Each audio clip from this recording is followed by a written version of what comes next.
பிரபுபாதர் தன்னுடைய பக்தி ரசாமிருத சிந்துவுக்கு இப்படி தன்னுடைய அறிமுகத்தை ஆரம்பிக்கிறார். பிரபுபாதர் தன்னுடைய அறிமுகத்தை எப்படி ஆரம்பிக்கிறார்?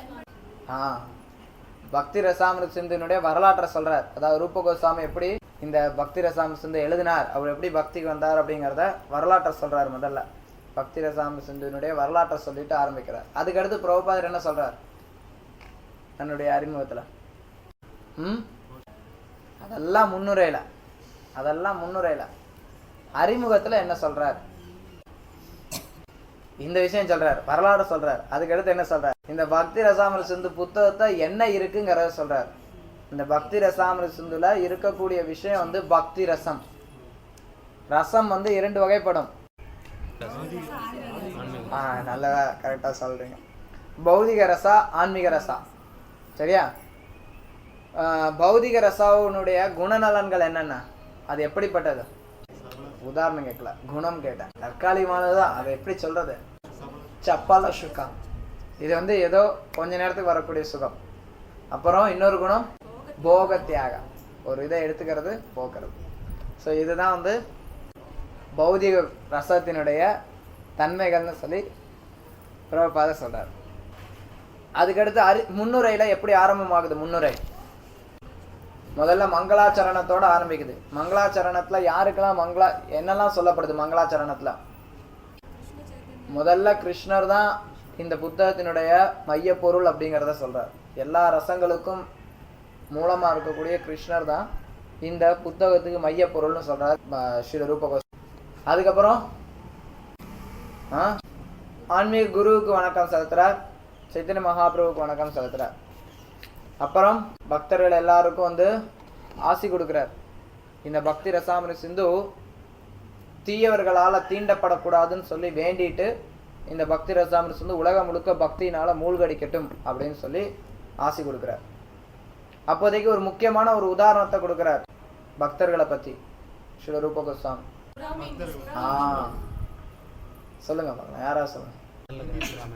அந்த கடல்ல அவங்க வந்து கடல்ல இருக்கக்கூடிய சுறா மீன்களுக்கு இணையா ஒப்பிடப்படுறாங்க பக்தர்கள். அந்த கடல்ல நீந்தி அனுபவிக்கக்கூடியவர்கள். பக்தி ரசம் அப்படிங்கிற கடல்ல பக்தர்கள் நீந்தி அனுபவிக்கிறாங்க அப்படின்னு சொல்லி சொல்றாரு. எல்லா பாதைகளும் பக்தியில தான் வந்து முடிஞ்சாகணும்னு சொல்லி சொல்றாரு. அதுக்கப்புறம் தன்னுடைய அறிமுகத்துல வேற என்ன விஷயங்களை சொல்றாரு? முன்னுரையில ரூப கோஸ்வாமி வேற என்ன சொல்றாரு? ஆன்மீக விவாதங்கள் அதுல இருந்தெல்லாம் காப்பாற்றப்படணும்னு சொல்றாரு. அதுக்கப்புறம் பக்தி தொண்டுக்கு விளக்கம் கொடுக்கிறார், வியாக்கியானம் கொடுக்கிறார் தெளிவா.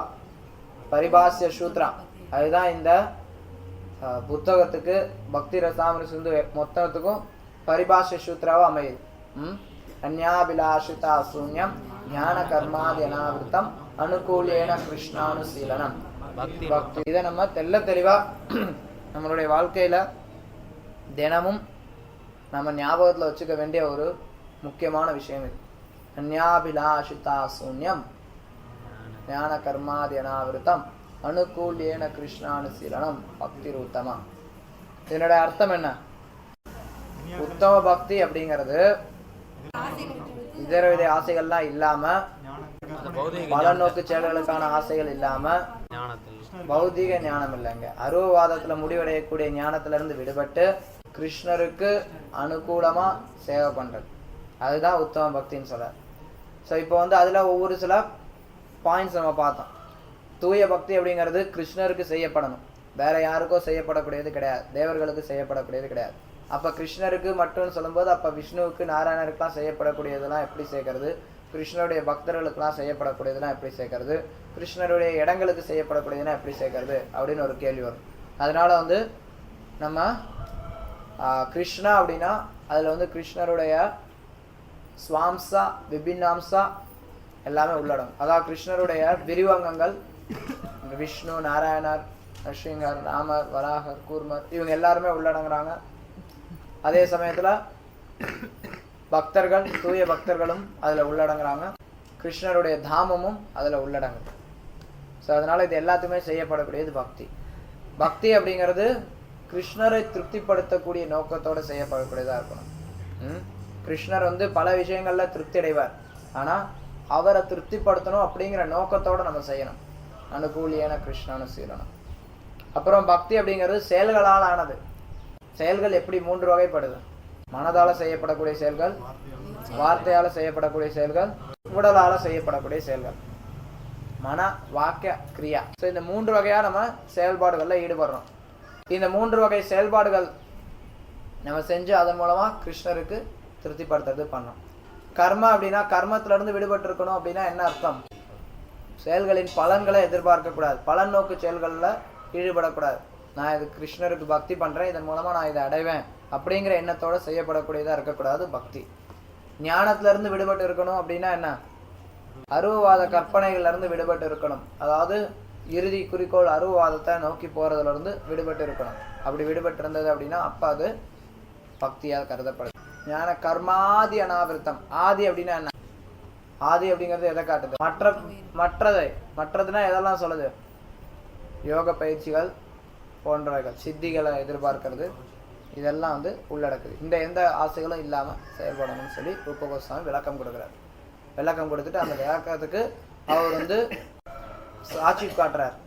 இந்த விளக்கம் வந்து நானா கொடுக்கறது கிடையாது, இது சாஸ்திரங்களின் அடிப்படையில் இருக்குன்னு சொல்லி சாட்சி சொல்றார். எதை காட்டுறார் அவர்? பாகவத்ல இருந்தும் நாரத பஞ்சராத்திரத்துல இருந்தும் சொல்றார். என்ன சொல்றார் நாரத பஞ்சராத்திரத்துல இருந்து? சர்வ உபாதி வினிர்முக்தம் தத் பரத்வேன நிர்மலம் ரிஷிகேன ரிஷிகேஷ சேவனம் பக்தி உச்சதே. என்ன அர்த்தம்? எல்லா விதமான பௌதிக அடையாளங்கள்ல இருந்தும் விடுபட்டு புலன்களின் அதிபதியான ரிஷிகேஷருக்கு புலன்களை கொண்டு சேவை செய்வது பக்தி என்று அழைக்கப்படுகிறது. ஓகே, ஸோ இதை நம்ம பார்த்தோம் முதல் ஆரம்பத்தில் முன்னுரை. அது முதல் அத்தியாயத்தில் என்ன சொல்றார் ரூப கோஸ்வாமி? என்ன சொல்றார் அது முதல்ல சொல்லுங்க.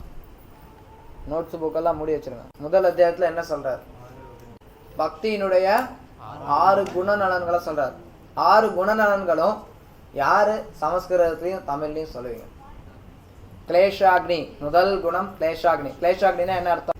நம்மளுடைய துயரங்கள், நம்மளுடைய பாவங்கள் எல்லாம் அக்னியில போட்ட மாதிரி ஆயிடும். அதனால நம்மளுடைய துயரங்கள்ல இருந்து நம்ம விடுபடுவோம். 2வது விளைவு, 2வது குணம் சுபதா. சுபதானா என்ன? மங்களத்தை உருவாக்கும். பக்தி தொண்டு தான் மங்களத்தை உருவாக்கக்கூடியது. அதுக்கடுத்து 3வது என்ன? 3வது என்ன? மோக்ஷ லகுதாக்ரு. அப்படின்னா என்ன? மோக்ஷ சுகத்தையும் அற்பமாக்கிடும். மோட்சம் கிடைச்சா அது வந்து ஒரு பெரிய விஷயமா தோன்றாது. மோட்ச சுகமும் அற்பமாயிடும். 4வது என்ன? சுதுர்லபா. அப்படின்னா இதை அடையிறது அவ்வளவு எளிமையானது கிடையாது. 5வது என்ன? சுந்தரானந்த விசேஷ ஆத்மா. அப்படின்னா என்ன? ஆத்மா வந்து பேரானந்தத்தை கொடுக்கக்கூடியது. இந்த ஆனந்தமானது உடைக்க முடியாத அளவுல ரொம்ப ஸ்ட்ராங்கா இருக்கு. ஆனந்தம் வந்து ரொம்ப அதிகமா இருக்கு. அது 5வது குணநலன். 6வது குணநலன் ஸ்ரீ கிருஷ்ணாகர்ஷினி. கிருஷ்ணரையே வசீகரிக்கக்கூடியது, கிருஷ்ணரையே கவரக்கூடியது. ஸோ இந்த 6 வந்து பக்தி தொண்டின் 6 குணநலங்கள்னு பார்த்தோம். பாவத்துல இருந்து, பாவ விளைவுல இருந்து போக்குறது அப்படின்னா, பாவம் அப்படின்னா அது எத்தனை வகையான பாவம் இருக்கு? பத்ம புராணத்தின் பிரகாரம் எத்தனை வகையான பாவம் இருக்கு? 4 வகையான பாவம் இருக்கு. 4 வகையான பாவம்னா என்னென்ன? பிராரப்தா அப்படின்னா என்ன? பிராரப்தா அப்படின்னா தோன்றிய பாவங்கள். நம்ம எதுக்காக இப்ப கஷ்டப்படுறோமோ அது பிராரப்தா. அதுக்கடுத்து ஆப்ராரப்தா. ஆப்ராரப்தா அப்படின்னா தோன்றாத பாவங்கள். நம்ம பின்வாடி காலத்துல கஷ்டப்பட போறோம், தயாரா இருக்கு, அந்த பாவங்கள் ஆப்ராரப்தா. அப்புறம் கூட்டம். கூட்டா அப்படின்னா என்ன? ஏற்கனவே நம்ம செஞ்ச பாவத்தினால மறுபடியும் அந்த பாவத்தை செய்யறதுக்கான ஒரு எண்ணம் நமக்குள்ளார மறைஞ்சிருக்கு. அப்புறம் பீஜா. பீஜா அப்படின்னா என்ன? மறுபடியும் பாவத்தை செய்யறதுக்கான ஒரு விருப்பம். ஸோ இந்த 4ம் வந்து பாவத்தினுடைய செயல்பாடுகள். இது எப்படி ஒருத்தர் இந்த பாவ விளைவுல சிக்கிறாங்க அப்படிங்கிறது ஞாபகம் இருக்கா? அது எல்லாத்துக்கும் மூல காரணமா அவித்யா இருக்கு. அவித்யா இருக்கிறதுனால அவர் வந்து ஆசை வருது. ஆசை இருக்கிறதுனால பாவம் செய்கிறார். பாவம் செய்யும் போது 2 விளைவு வருது, பிராரப்தா அப்ராரப்தா. ஸோ இந்த பிராரப்தத்தினால கஷ்டப்படுற இந்த அப்ராரப்தா பிராரப்தா இதெல்லாம் சேர்ந்து கூட்டத்தை விளைவிக்குது. ஒருத்தர் வந்து மறுபடியும் அந்த தவறை செய்யறதுக்கான எண்ணம் வருது. ஸோ அந்த தவறை செய்யறதுக்கான எண்ணம் எப்போ பீஜமாக முளைக்குது? சூழ்நிலைகள் வரும்போது. சந்தர்ப்ப சூழ்நிலைகள் பாவத்தை செய்யறதுக்கு ஒத்து வரும்போது அப்போ அவர் அது பீஜமாக முளைச்சி வந்தது. ஸோ பீஜமாக முளைச்சடி மறுபடியும் அவர் பாவத்தை செய்கிறார். ஸோ இந்த சைக்கிள்லேருந்து நம்ம எப்படி தப்பிக்கிறது? தூய பக்தி தொண்டில் மூலமாக தப்பிக்கணும். எப்படின்னா அந்த பீஜத்திலேருந்து பாவம் வர்ற நிலையில் நம்ம தடுக்கிறோம். தடுத்து அதன் மூலமாக நம்ம தூய பக்தி தொண்டினால இந்த 4 வகையான பாவத்தையுமே நம்ம போக்கிட முடியும். அதுக்கடுத்து சுபதா, எல்லா வகையான மங்களத்தையும் கொடுக்கக்கூடியது பக்தி தொண்டு. எல்லா வகையான மங்களத்தையும் கொடுக்கக்கூடியதுன்னா என்னென்ன சொல்லப்படுது?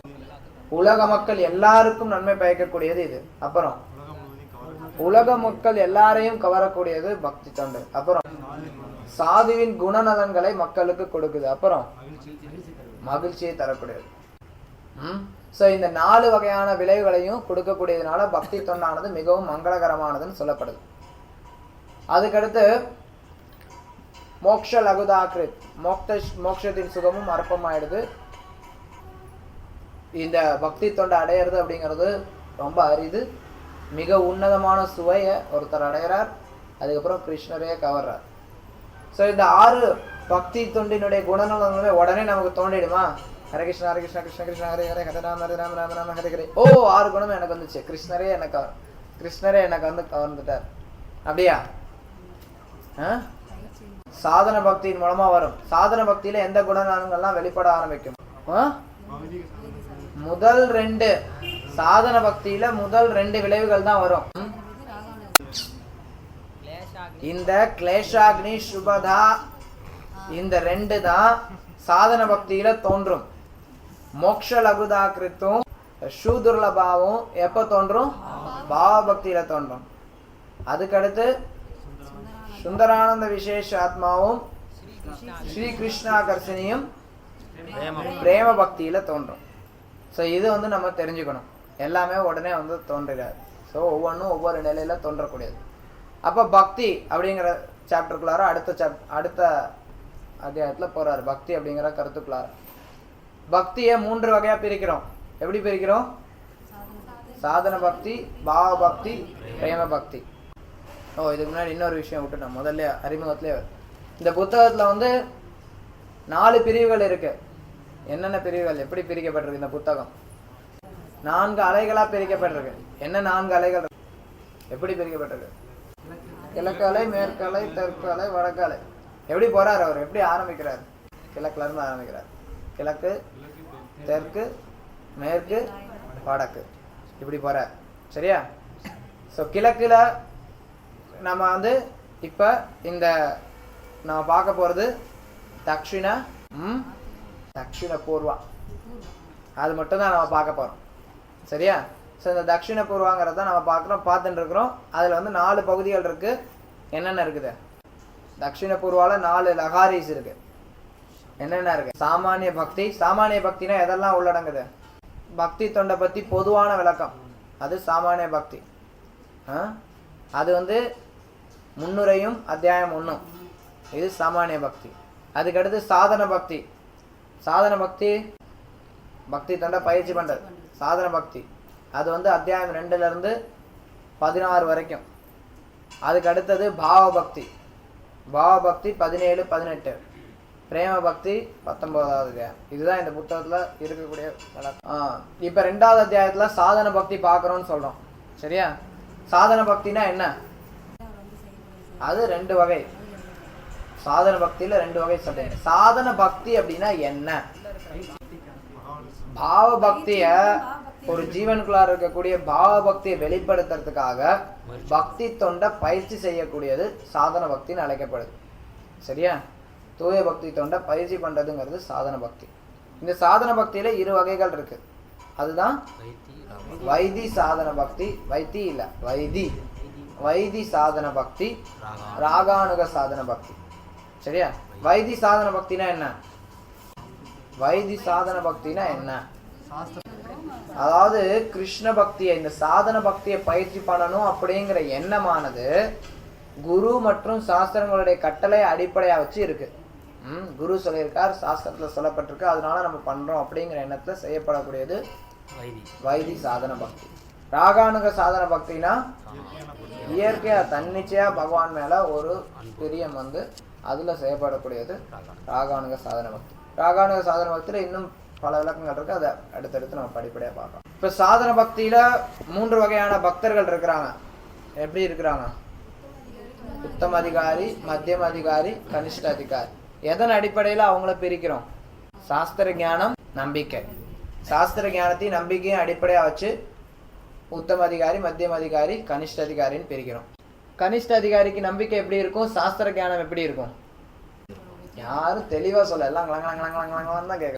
சாஸ்திர ஞானம் இருக்காது, நம்பிக்கை கொஞ்சம் இருக்கும். சாஸ்திர ஞானம் இருக்காது, நம்பிக்கை கொஞ்சமா இருக்கக்கூடியவர் கனிஷ்ட அதிகாரி. அதனால என்ன விளைவு வரும்?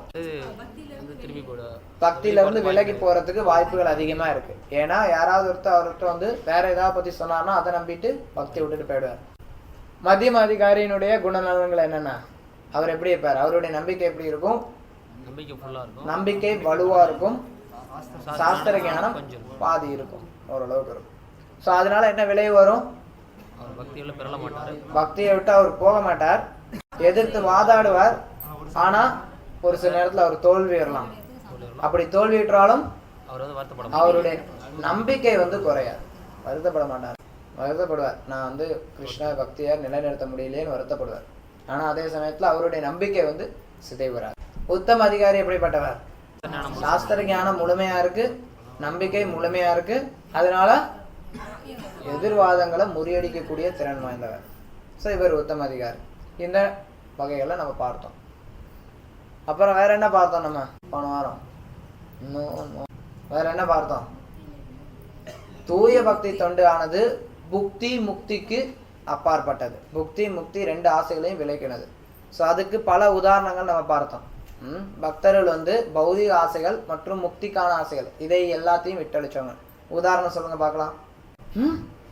முக்தியும் வேண்டாம் எனக்கு புக்தியும் வேண்டாம் அப்படின்னு சொன்ன பக்தர்களுக்கு உதாரணம் சொல்லுங்கன்னு கேட்கிறேன். பிரகலாத் மகாராஜ் என்ன சொல்றார்? அதை சொல்லணும். பிருத்து மகாராஜ் என்ன சொல்றார்? நாரதர் என்ன சொல்றார்? துருவ மகாராஜ் என்ன சொல்றார்? துருவ மகாராஜ் செல்வத்தை நாடி போனார். ஆனா அவருக்கு பகவான்கிட்ட பிரார்த்தனை பண்றார், எனக்கு இதெல்லாம் வேண்டாம் அப்படின்னு சொல்லி பிரார்த்தனை பண்றார். நான் வந்து வைரமே கிடைச்சிருச்சு, கண்ணாடி தோளுக்காக நான் ஏன் ஆசைப்படணும்னு சொல்றார். அப்புறம் வேற என்ன உதாரணம்? பரத மன்னர் அவர் என்ன சொல்றார்?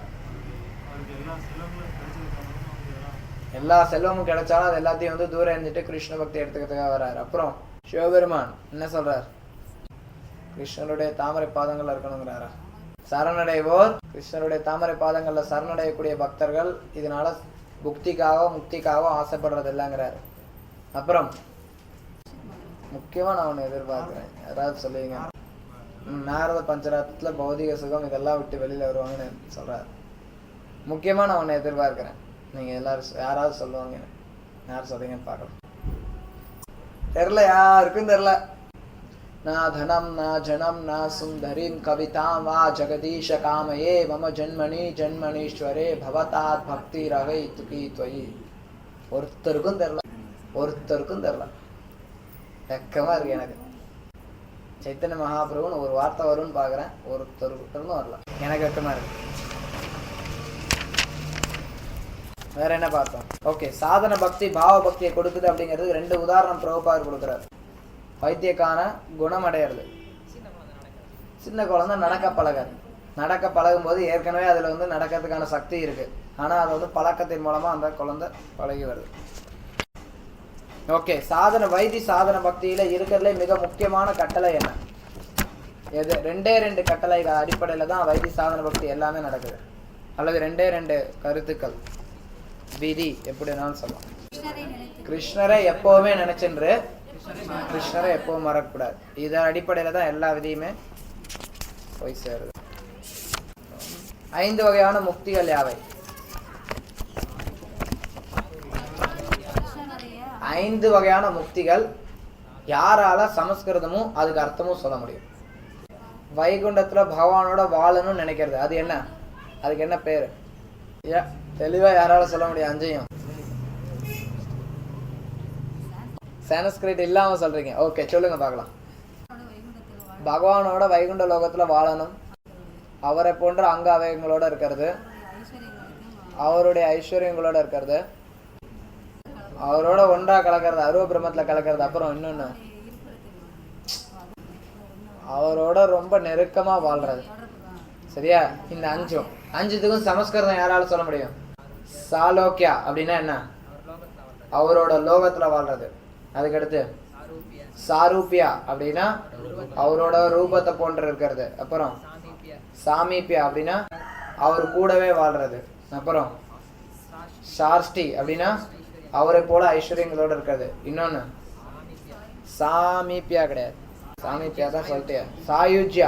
சாயுஜ்யானா பிரம்மனோட ஒன்றா கலக்காது. இந்த 5 வகையான முக்தியையும் வந்து நிராகரிக்கிறார் ஒரு பக்தர். நிராகரிக்கிறார் அப்படின்னா என்ன அர்த்தம்? தேவைப்பட்டா ஒரு பக்தர் ஏற்றுப்பார். ஆனால் பிருந்தாவன வாசிகள் வந்து ஒரு சில பக்தர்கள் இந்த முதல் முக்தியை தவிர மற்ற 4 முக்திகளையும் எடுத்துப்பாங்க. ஆனால் கௌடிய வைஷ்ணவ சம்பிரதாயத்தில் இருக்கக்கூடிய உயர்ந்த தத்துவத்தின் பிரகாரம் பிரஜவாசிகள் இந்த 5 வகையான முக்தியை கூட எதிர்பார்க்கிறது கிடையாது. அப்புறம் பக்தி அப்படிங்கிறது எதை அடிப்படையாக வச்சிருக்கு? என்ன குலத்தில் பிறக்கிறார் அப்படிங்கிறத அடிப்படையாக வச்சிருக்கா? கிடையாது. குலம் இதெல்லாம் வந்து வேத நற்பிறவிகள்லாம் கடந்தது பக்தி. இதுக்கு ஒரு உதாரணம் ஒன்று கொடுக்கப்பட்டிருக்கு. ஒருத்தர் எந்த பிறவியில் பிறந்தாலும், எப்படிப்பட்ட குடும்பத்தில் பிறவி எடுத்திருந்தாலும் அவர் வந்து பக்தியில் உன்னத நிலைக்கு வரலாம். அதுக்கு என்ன தேவை? கிருஷ்ணருக்கு சேவை பண்ணணும் அப்படிங்கிற விருப்பம். இந்த சேவை பண்ணணுங்கிற விருப்பம் இருந்தால் யார் வேணாலும் பக்தியை பண்ணலாம் அப்படிங்கிறதுக்கு ஒரு உதாரணம் கொடுக்குறார் ரூப கோஸ்வாமி. மார்கழி மாசத்துல குளிக்கணும் அப்படின்னா அதுக்கு வந்து அவன் பிராமணனா, சத்திரனா, வைசியனா, சூதரனாங்கிறதெல்லாம் பொருட்டு கிடையாது. அதுக்கு என்ன தேவை? குளிக்கணுங்கிற எண்ணம் வேணும். அதே மாதிரி பக்தியை பயிற்சி பண்ணணும் அப்படின்னா அதுக்கு என்ன தேவை? கிருஷ்ணருக்கு சேவை பண்ணணும் அப்படிங்கிற எண்ணம் தான் தேவை. இன்னைக்கு வந்து நம்ம பக்தி தொண்டினுடைய 64 அங்கங்களை பார்க்க போறோம். பக்தி தொண்டு 64 விதத்துல நம்ம 64 செயல்பாடுகள் தேவைப்படுது பக்தி தொண்டை நம்ம செய்யறதுக்கு. ஸோ இந்த 64 இப்போ பார்ப்போம். இந்த 64 வந்து 6வது அத்தியாயத்தில் 64 அங்கங்கள் என்னென்ன அப்படின்னு சொல்லப்பட்டிருக்கு. சரியா? மொத்தத்தையும் சொல்லிடுறாங்க. 64 அங்கம் என்னென்ன அப்படிங்கிறது 6வது அத்தியாயத்தில் சொல்லப்பட்டிருக்கு. அதுக்கப்புறம் பின்னாடி வரக்கூடிய அத்தியாயம் 7ல் முதல் அங்கத்திலேருந்து 18வது அங்கம் வரைக்கும் சொல்லப்பட்டிருக்கு. அத்தியாயம் 8ல் 19வது அங்கத்தை பற்றி சொல்லப்பட்டிருக்கு. அத்தியாயம் 9ல் 20லேருந்து 22 வரைக்கும் சொல்லப்பட்டிருக்கு. அத்தியாயம் 10ல் 43லேருந்து 46 வரைக்கும் சொல்லப்பட்டிருக்கு. அத்தியாயம் 11ல் 47லேருந்து 53 வரைக்கும் சொல்லப்பட்டிருக்கு. அத்தியாயம் 12ல் 54லேருந்து 64 வரைக்கும் சொல்லப்பட்டிருக்கு. சரியா? இந்த அங்கங்கள் எல்லாம் இந்த அத்தியாயங்களில் விளக்கப்பட்டிருக்கு. எந்தெந்த அத்தியாயத்தில் என்னென்ன இருக்குது நோட்ஸ்லேயே இருக்குது. அதை பார்த்துக்கிட்டீங்கன்னா தெரியும். இந்த சாதன பக்தியை செய்யறதுல இந்த 64ல் இருக்கக்கூடிய முதல் 20 வந்து பக்திக்கு அடிப்படையான கொள்கைகள்னு சொல்லப்படுது. இந்த 64 அங்கங்கள்ல 20 அங்கங்கள் ரொம்ப அடிப்படையானவைன்னு சொல்லப்படுது. இந்த 20 அங்கங்களை நம்ம பயிற்சி செய்யும் போது தான் மித்த அங்கங்களுக்குள்ளார நம்ம முன்னேறத்துக்கு ஒரு தகுதியுடையவர்களாக ஆகிறோம். இந்த 20 அங்கங்கள்ல 10 அங்கங்கள் நம்ம செய்ய வேண்டும், இதெல்லாம் செய்யணும், இது செய்யணும்னு சொல்லக்கூடாது. இன்னொரு 10 இதெல்லாம் செய்யக்கூடாதுன்னு சொல்லுது. நம்ம முதல்ல பார்த்தோம், பக்தியில வந்து 2 இது இருக்கு, பிரவிருத்தி இருக்கு, நிவிருத்தி இருக்கு. செய்ய வேண்டிய செயல்கள், செய்யக்கூடாத செயல்கள். ஸோ இந்த 10 செயல்கள் வந்து செய்ய வேண்டிய செயல்கள்னு சொல்றார் ரூப கோஸ்வாமி. 10 செயல்கள் செய்யக்கூடாத செயல்கள்னு சொல்றார். ஸோ என்னெல்லாம் அந்த 10ன்னு பார்த்தோம் அப்படின்னா, அதுல முதல்ல இருக்கக்கூடிய 3 விஷயங்கள் ரொம்ப ரொம்ப அடிப்படையானது, ரொம்ப ரொம்ப முக்கியமானது. இந்த 3 விஷயங்கள் இருந்தாதான் மிச்சதுக்குள்ளார நகரவே முடியும். என்ன அது சொல்லப்படுது அப்படின்னா, முதல்ல ஆன்மீக குரு கிட்ட தஞ்சம் அடையாது, அப்புறம் ஆன்மீக குரு கிட்ட இருந்து தீட்சை வாங்குறது, அப்புறம் ஆன்மீக குருவுக்கு சேவை பண்றது. ஸோ இந்த 3ம் ரொம்ப ரொம்ப முக்கியமானது சொல்லப்படுது. 3மே ஆன்மீக குருவுக்கு சம்பந்தப்பட்டது. ஒருத்தர் குருவை அணுகல அப்படின்னா பக்தி தொண்டுல முன்னேற்றம் அடைகிறது அப்படிங்கிறது சாத்தியமே கிடையாது. குரு அணுகிறது தான் பக்தி தொண்டுல நமக்கு ஒரு நுழைவாயில. குரு அணுகல அப்படின்னா நம்ம பக்தி தொண்டுகளார நுழையவே முடியாது. அதனாலதான் ஏன் அப்படின்னா குருவை அணுகுனோம்னா தான் குரு தான் நமக்கு சொல்லித்தர முடியும் மித்த 61 அங்கங்களையும் எப்படி பயிற்சி பண்றது அப்படிங்கிறத. புரியுதா? புரியலையா?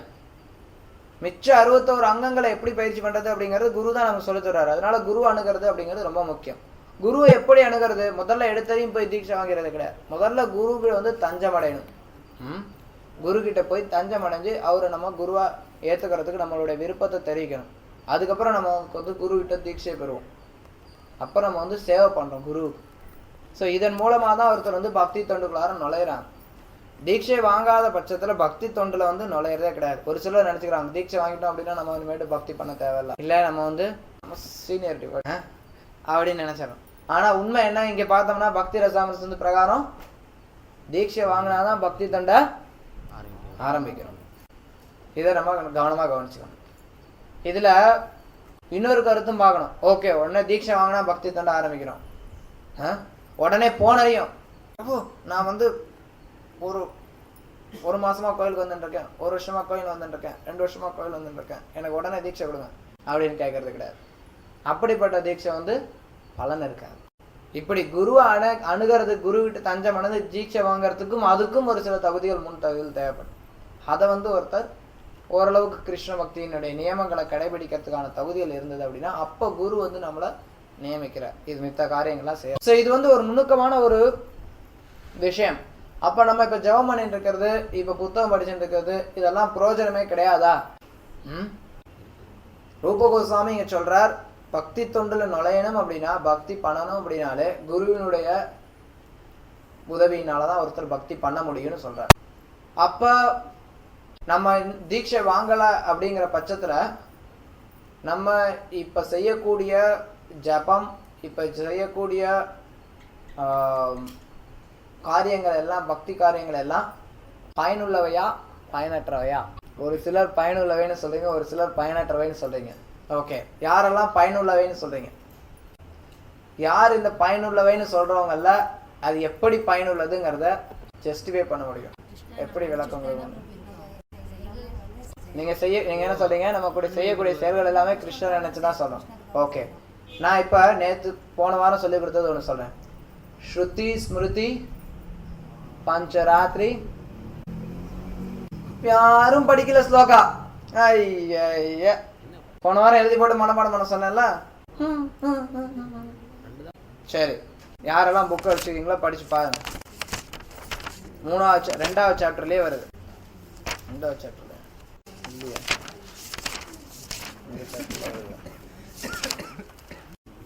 ஓஹோ, சாரி இன்னைக்குதான். ஓகே, இங்க ரூப கோஸ்வாமி மேற்கோள் காட்டுறார் நாரத பஞ்சராத்திரத்துல இருந்து. ஸ்ருதி ஸ்மிருதி புராணாதி பஞ்சராத்திர விதிம் வீணா ஐகாந்திகி ஹரேர் பக்திர் உத்பாதியாய கல்பத்தே. உபநிஷதங்கள், புராணங்கள் மற்றும் நாரத பஞ்சராத்திரா போன்ற அங்கீகரிக்கப்பட்ட வேத சாஸ்திரங்களை பின்பற்றாத பக்தி தொண்டு சமுதாயத்தில் ஒரு தேவையற்ற பிரச்சனையே. நீங்க வந்து குரு அணுகாம நான் பக்தி தொண்டு செய்யறேன்னு சொன்னீங்கன்னா அது தேவையற்ற பிரச்சனைங்கிற ரூப கோஸ்வாமி. இப்ப என்ன சொல்றீங்க? குருவை தஞ்சம் அடையறதுக்கு முன்னாடி இப்ப பல பேர் பக்தி தொண்டை பயிற்சி பண்ணிட்டு இருக்கீங்க. இது ஏற்றுக்கொள்ளக்கூடியதா? பக்தியினுடைய அங்கமா ஏற்றுக்கொள்ளலாமா, இல்ல பக்தியினுடைய அங்கமா ஏற்றுக்கொள்ள முடியாதா? ஏன், எப்படி ஏற்றுக்கலாம்? பக்தி தொண்டு செஞ்சாதான் பிரபு, அதாவது குருவின் கூட இது என்ன நம்மளுக்கு தெரியும்ல, எப்படி பிரபு? பக்தி தொண்டு செஞ்சாதான் குரு. அது சரி, ஆனா என்னோட கேள்வி என்னன்னா, குருவோட வேல்யூ அப்பதானே நம்ம வந்து பக்தி தொண்டு செய்யறோம் நீங்க சொல்றீங்க. ஆனா இங்க ரூப கோஸ்வாமி என்ன சொல்றாருன்னா, இந்த 3 இல்லாட்டி பக்தி தொண்டுக்குள்ளாரியே என்ட்ரியே கிடையாதுங்கிறாரு. அப்ப நம்ம செய்யக்கூடியத பக்தி தொண்டின் அங்கமா எடுத்துக்க முடியுமா முடியாதா? இல்ல பிரபு, இப்ப எடுத்தவொடனே ஒருத்தர் போய் வந்து குரு வந்து அணுகிட முடியாது இல்ல. சரி, ஏன் வந்து நம்ம வந்து குரு அணுகணும்? சரி, அப்படின்னு முதல்ல அது கரெக்ட் தெரியாது. அது நீங்க சொல்றீங்களே, இது இந்த பாயிண்ட் கரெக்ட். ஆனா நான் என்னோட கேள்வி என்னன்னா, நீங்க என்ன சொல்றீங்க, குரு அணுகிறதுக்கு முன்னாடி ஒரு சில தகுதிகள் இருக்கணும், அதுக்காக நம்ம வந்து இதெல்லாம் தெரிஞ்சுக்கிறோங்கிறீங்க. நான் என்ன கேட்கறேன்னா, இப்ப நம்ம குருவை அணுகி தீட்சை வாங்கல, அந்த சமயத்துல இதெல்லாம் நம்ம வந்து பண்றோம். எதுக்கு பண்றோம் அப்படின்னா தீட்சை வாங்கறதுக்காக. ஆனா இப்ப நம்ம பண்ணிட்டு இருக்கக்கூடிய இந்த செயல்கள் வந்து பக்தியினுடைய அங்கங்களா கருதப்பட முடியுமா முடியாது? ஏன்னா நீங்க இப்ப இதை பண்றீங்க, ஆனா பண்றது எதுக்காக அப்படின்னா உள்ள நுழையறதுக்காக தான். சரியா? அப்ப அது பக்தியினுடைய அங்கமா கருத முடியுமா முடியாதா? இப்ப யாரெல்லாம் முடியுங்கிறீங்க, முடியாதுங்கிறீங்க? ஒரு நிமிஷம் குமார் பிரபு, பகவான் கீதையில சொல்றார், ஆனா கீதையிலே கிருஷ்ணர் சொல்றாரு, இது எல்லாத்தையும் நீ தெரிஞ்சுக்கணும் அப்படின்னா குரு மூலமா தான் தெரிஞ்சுக்கணுங்கிறாரு. பகவானுடைய கருணையினால குரு கிடைக்கிறார். அதுக்குண்டான அடிப்படை இது. இன்னும் நாட் சோ கிளியர். அதனால வந்து பக்தி இது அதெல்லாம் கரெக்டு. நீங்கள் சொல்கிற பாயிண்ட் வந்து இவர் வெங்கடேசன் பிரபு சொன்னால் அதே மாதிரி அடிப்படையில் இருக்கக்கூடிய பாயிண்ட். நம்ம வந்து குரு கிருஷ்ணருடைய கருணையினால குரு கிடைக்கிறார், இதெல்லாம் நம்ம சொல்கிறோம். அதெல்லாம் பக்திக்கு முன்னாடி செயல்கள் நான் ஒதுக்கிறேன். நீங்கள் வந்து பக்திக்கு முன்னாடி வரீங்க. பக்தியில் அங்கங்களை பயிற்சி பண்ணுறது அப்படிங்கிறது எடுத்துக்க முடியுமா? முடியாது. ஓகே, முடியாதுன்னு சொல்கிற ரவீந்திரன், அதை நீங்கள் ஜஸ்டிஃபை பண்ணுங்க. இப்போ நான் வந்து முடியுங்கிற சைடில் இருந்து பேசுகிறேன். இப்போ ஓகே, இம்மையே முடியாதுன்னு சொல்கிறீங்க.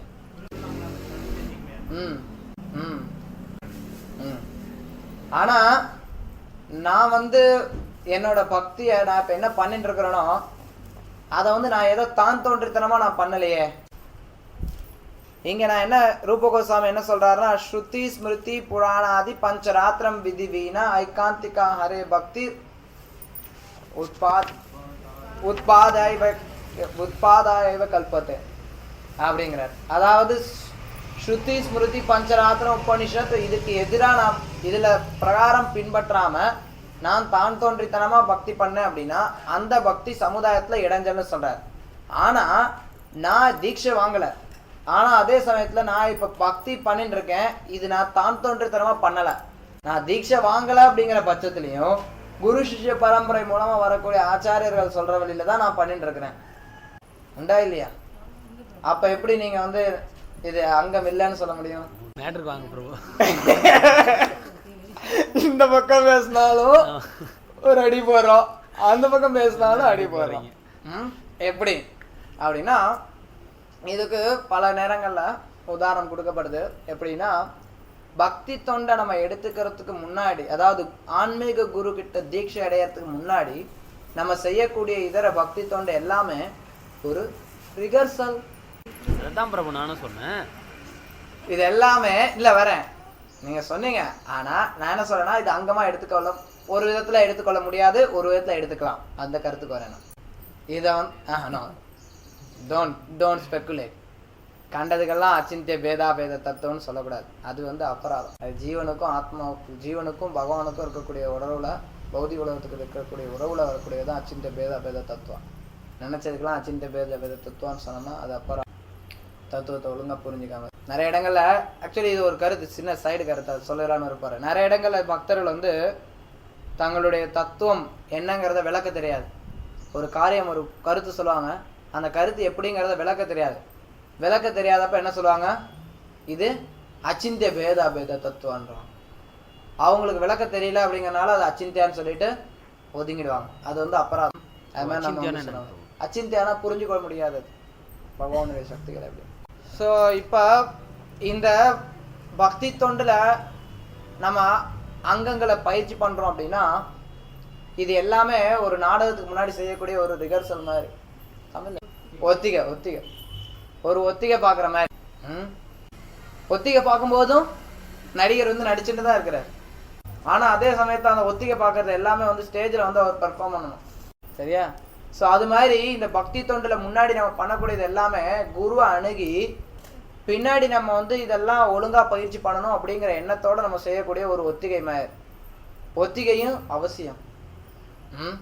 அதனால ஒரு விதத்தில் ஒத்திகை வந்து நமக்கு பக்தி தொண்டா கருதப்படுது. நம்ம ஒத்திகை செய்யற மாதிரி குரு அணுகாமல் செய்யப்படக்கூடிய பக்தி தொண்டும் ஒரு விதத்தில் பக்தி தொண்டா கருதப்படுது. இன்னொரு விதத்தில் சொல்ல போனா எப்படி பார்த்தாலும் இது ஒரு ஒத்திகை தான். அதனால இது வந்து பக்தி தொண்டா கருதப்படவும் முடியாதுன்னு சொல்லலாம். பக்தி தொண்டுனா ரெண்டுமே உள்ளடங்கும். இது பக்தி தொண்டு தான், இல்லைன்னு சொல்ல முடியாது. ஆனால் அதே சமயத்தில் குரு அணுகாமல் செய்யப்படக்கூடியதுனால இது வந்து ஏற்றுக்கொள்ளப்படக்கூடிய, அதாவது உன்னத நிலையில் இருக்கக்கூடியதாக சொல்ல முடியும். இதில் இன்னொரு கருத்தும் நம்ம யோசிக்கணும். வேத கலாச்சாரத்தில் ஒருத்தர் கலாச்சார விதத்திலேயே ஒழுங்காக வளர்க்கப்பட்டிருப்பார். நல்லா குடும்ப சூழ்நிலைகள் எல்லாத்துலேயுமே வந்து முறையாக வளர்க்கப்பட்டிருப்பார். அதனால பார்த்தீங்க அப்படின்னா வேத கலாச்சாரத்தில் எப்போ ஒருத்தர் ஒரு குருவை அணுகிறாரோ, குருவை முதல்ல சந்திக்கிறாரோ, அப்பயே உடனடியாக தீட்சை வாங்குவாங்க. குருவை சந்திச்சதையும் குரு உடனடியாக தீட்சை கொடுப்பார். உடனடியாக அவங்க பக்தி தொண்டை பயிற்சி பண்ண ஆரம்பிச்சிடும். நாம பல உதாரணங்கள் பார்க்கலாம். பல ஆச்சாரியர்கள் ராமானுஜன் மத்த ஆச்சாரியர் போவாங்க, பல பேரை தோற்கடிப்பாங்க, உடனே தீட்சை கொடுப்பாங்க, வந்துடுவாங்க. நம்ம கூட பார்த்தோம்னா ரசிகானந்தா போன்ற கௌடி வைஷ்ணவ ஆச்சாரியர்கள் கூட பார்த்தீங்கன்னா பல இடங்களுக்கு போவாங்க. ஒரு சிலர் வாதம் பண்ணுவாங்க, அவங்கள தோற்கடிச்சு உடனே தீட்சை கொடுத்துட்டு வருவார். ரசிகானந்தா ஒரு யானை கூட தீட்சை கொடுத்து. ஸோ இப்படி நான் பார்த்தோம் அப்படின்னா புராதன காலத்தில் பழைய பழக்கத்தில் பார்த்தோம் அப்படின்னா ஒரு குருவை அணுகும் போதே ஒருத்தர் வந்து தீட்சை அளிக்கப்படுறார். ஆனால் அதுக்கு பின்னாடி நம்ம என்ன தெரிஞ்சுக்கணும்னா, அப்போ வந்து அந்த சூழ்நிலைகள் மக்கள் குரு கிட்ட ஒரு வாக்குறுதி கொடுக்குறாங்க அப்படின்னா அதை வந்து மக்கள் பின்பற்றுவாங்க. அந்த எண்ணம் இருக்கும், குரு என்ன சொல்றாரோ அதை பின்பற்றக்கூடிய எண்ணம். ஆனா இன்னைக்கு கலியுகத்துல பார்த்தோம் அப்படின்னா, கலியுகம் முத்தி போக போக குரு சொல்லக்கூடிய விஷய வாக்குறுதி கொடுத்தாலும் அந்த வாக்குறுதிகளை வந்து பின்பற்ற முடியாத நிலையில பல பேர் இருக்கிறாங்க. அதனாலதான் பார்த்தோம் அப்படின்னா நம்ம இஸ்கான்ல இந்த ஒரு சிஸ்டம் எல்லாருக்கும் வந்த உடனே தீட்சை கொடுக்கறது கிடையாது. ஏன்னா தீட்சையின் போது குரு என்ன சொல்றார், என்ன கடைபிடிக்க சொல்றார்? 4 கட்டுப்பாடு விதிமுறைகளை கடைபிடிக்கணுங்கிறார். 16 மாலை ஜெபம் பண்ணணுங்கிறார். இதை வந்து ஒருத்தர் ஆரம்பத்துல வர்றார், முதல்ல குருவை பார்க்கிறார். ஒரு மன எழுச்சியில, சும்மா ஒரு மன கோட்டத்துல சென்டிமெண்டலா ஒருத்தர் வந்து நான் குருவை எடுத்துக்கணும் அப்படின்னு சொல்லிட்டு எனக்கு தீட்சை வேணும்னு கேட்குறேன். குரு தீட்சையும் கொடுத்துட்றாருன்னு வச்சுக்கோங்க. அதுக்கப்புறம் அந்த 16 மாலையை ஜெபம் பண்றது முடியாமலோ இல்லை 4 கட்டுப்பாட்டு விதிமுறைகளை கடைபிடிக்க முடியலனாலும் அது மிகப்பெரிய அபராதமா. அதனாலதான் நம்ம பார்த்தோம் அப்படின்னா அது குருவுக்கும் தீங்கிழைக்கக்கூடியதா இருக்கும், சிஷ்யனுக்கும் தீங்கிழைக்கக்கூடியதா இருக்கும். சிஷ்யன் செய்யக்கூடிய பாவங்கள்ல குரு பங்கெடுத்துக்கணும். குருவா இருக்கிறது அப்படின்னா சும்மா சாதாரண விஷயம் கிடையாது. சிஷ்யன் செய்யக்கூடிய பாவத்துக்கு குரு பொறுப்பெடுத்துக்கணும். அந்த பாவத்துல கொஞ்சம் பங்கு குருவுக்கு வரும். அதனால குரு கஷ்டப்பட்டாங்க. அதனாலதான் நம்ம வந்து எடுத்தறியும் வர்றவங்க போறவங்க எல்லாருக்கும் வந்து தீட்சை கொடுக்கறது அப்படிங்கிறது கிடையாது. அவங்க வந்து படிப்படியா இந்த குருவுக்கு கொடுக்கக்கூடிய வாக்குறுதிய காப்பாற்றுறதுக்காவது தகுதி உடையவங்களா அப்படிங்கிறத நம்ம பார்த்துட்டு தான் கொடுக்கணும். பல பேர் வந்து சென்டிமெண்டலா இல்லை ஒரு ரஜோகுணத்தின் அடிப்படையில இல்லை நான் வந்து நான் பெரிய ஆள், நான் இது எல்லாத்தையும் கட்டுப்படுத்துவேன் அப்படின்னு நினைச்சு பல பேர் நினைக்கலாம். ஆனா அது வந்து பயிற்சியினாலதான் ஒருத்தர் வந்து அடைய முடியுமோ ஒழிய, காலத்தின் போக்குல தான் நம்ம பார்த்துதான் அதை வந்து உறுதி பண்ண முடியுமோ ஒழிய எடுத்தனையும் பண்ணிட முடியாது. இன்னைக்கு பாத்தீங்கன்னா ஒரு சிலர் இந்த ஒரு கருத்துல தெளிவில்லாம இருப்பாங்க. சமீபத்துல இங்க சென்னைக்கு இங்க சேலத்துக்கு ஒரு நம்ம கௌடிய வைஷ்ணவ சம்பிரதாயத்தை சேர்ந்த ஒரு ஆச்சாரியர் ஒருத்தர், நம்ம இஸ்கானை சேராத வேற ஒரு ஆச்சாரியர் வந்திருந்தார். அப்ப குமார் பிரபு வந்து சொன்னார், நீங்க தானே பிரபு சொன்னீங்க, குமார் பிரபு வந்து சொன்னார், பிரபு அவங்க வந்து நிகழ்ச்சி நடந்தது பிரபு, பொது நிகழ்ச்சி தெய்வீகம் கல்யாண மண்டபத்தில் நம்ம பண்ண மாதிரி பண்ணாங்க. நம்ம ப்ரோக்ராமுக்கு அஃப்கோர்ஸ் கூட்டம் நிறைய இருந்தது, 500-600 பேர் இருந்தாங்க. ஒரு யோசனை வச்சுக்கோங்களேன், அந்த மாதிரி ஒரு 500-600 பேர் இருக்காங்க அப்படின்னா அந்த பொதுமக்கள் புதுசாக வராங்க ஃபர்ஸ்ட் டைம். அவங்க கிட்ட நம்ம ப்ரோக்ராம் முடிஞ்சதையும் அனௌன்ஸ் பண்ணுறோம், யாரெல்லாம் தீட்சை வேணுமோ நாளைக்கு காலையில் வந்து தீட்சை வாங்கிக்கோங்க அப்படின்னா என்ன அர்த்தம்? அதில் அத்தகைய தீட்சையில் ஏதாவது பிரயோஜனம் இருக்கா? கிடையாது. அதனால நம்ம கவனமா யோசிக்கணும். அவர் சன்னியாசி வந்தவர், ஆனா அவங்க என்ன சொன்னாங்க அப்படின்னா கௌடிய வைஷ்ணவ சம்பிரதாயத்துல வந்தவர் தான். ஆனா அவர் வந்து அனௌன்ஸ் பண்றாங்க பப்ளிக்கா, யாரெல்லாம் தீட்சை வேணுமோ நாளைக்கு வந்து வாங்கிக்கோங்க. உடனடி தீட்சை. உடனே மக்கள் நினைப்பாங்க, ஓ இஸ்கான்ல வந்து ஏன்டா வருஷ கணக்கில் வந்தாலும் தீட்சை தர மாட்டேங்கிறாங்க, 2 வருஷம் 3 வருஷம் இருக்க சொல்றாங்க, 16 ரவுண்டு கண்டிப்பா ஜாம் பண்ணுங்கிறாரு, 4 கட்டுப்பாடு இதுமாதிரியெல்லாம் பண்ண சொல்றாரு. இதெல்லாம் அவங்க எதுவுமே சொல்லியே. அவங்க என்ன சொல்றாரு, என்ன சொன்னாரு, ஒரே ஒரு காரியம் என்ன சொன்னாங்கன்னா, காலையில வரும்போது சாப்பிடாம வந்துடுங்க, தீட்சை தரோம், வெறும் வயிற்றுல வாங்க தீட்சை வாங்க. இதுதான் அவங்க சொல்லக்கூடிய ஒரே காரியம். தீட்சைனா என்ன, குருனா என்ன, சிஷ்யன்னா என்ன, அதுக்கான தகுதிகள் என்னென்ன, இதெல்லாம் யாரும் யோசிக்கல. என்னென்ன நான் பின்பற்றணும் அதை கூட ஒருத்தன் யோசிக்கல.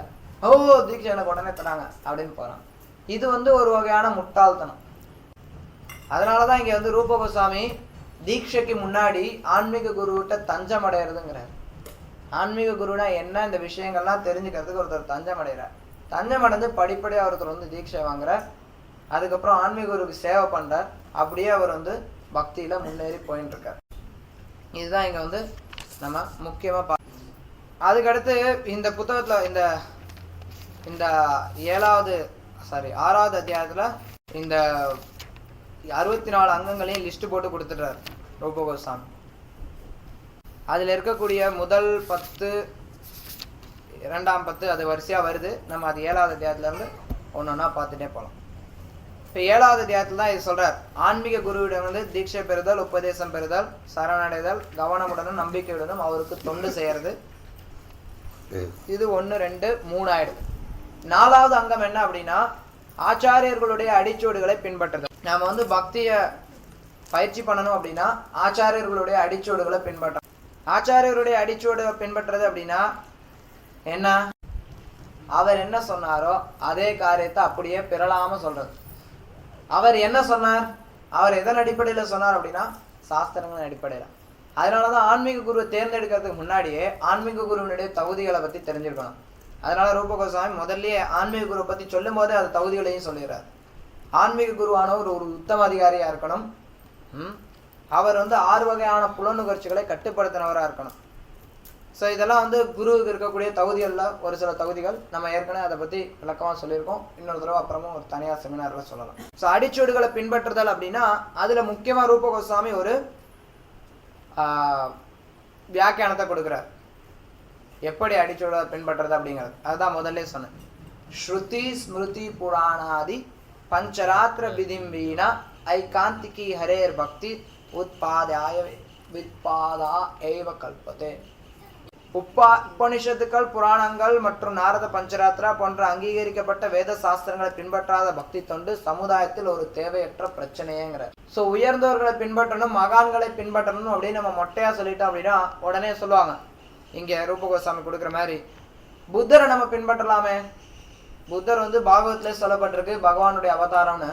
அப்போ நம்ம புத்தரை பின்பற்றலாமே அப்படின்னா புத்தர் சொல்லக்கூடியது சாஸ்திரங்களுக்கு விரோதமாக இருக்கு. அப்போ புத்தரை நம்ம பின்பற்ற முடியாது. ஒரு சிலர் பெரிய பெரிய மகான்கள் இந்த மகான் சொல்றார் அந்த மகான் சொல்றார் அப்படின்லாம் சொல்லுவாங்க. அதனால நான் பக்தி பண்றேன் அப்படின்னு. ஆனா இது ரூப கோஸ்வாமி சொல்றதன் பிரகாரம் சமுதாயத்துல ஒரு தேவையில்லாத பிரச்சனை தான். பல பேர் நினைச்சுப்பாங்க, ஓ இந்த மகான் சொல்றதை நான் பின்பற்றேன், அப்ப நானும் ஒரு பெரிய மகான், இல்லை நானும் வந்து பக்தியை பின்பற்றேன் அப்படின்னு.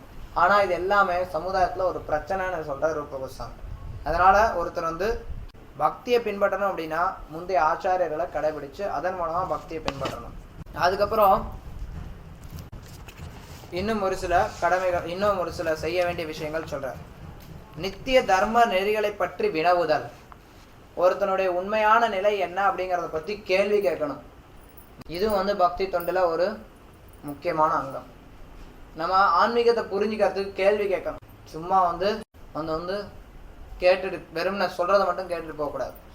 சொல்றதை கேட்கறதும் பக்தி தொண்டு. ஆனா அதே சமயத்தை அதை வந்து புரிஞ்சுக்கிறதுக்காக கேள்விகளை கேட்கறதும் இன்னொரு பக்தி தொண்டை. அதுக்கடுத்து கிருஷ்ணரின் திருப்திக்காக பௌதீகமான எல்லாவற்றையும் துறக்க தயாராக இருத்தல். கிருஷ்ணரை திருப்திப்படுத்தணும் அப்படின்னா அதுக்காக நான் எதை வேணாலும் துறப்பேன், அதுக்கு தயாரா இருக்காது.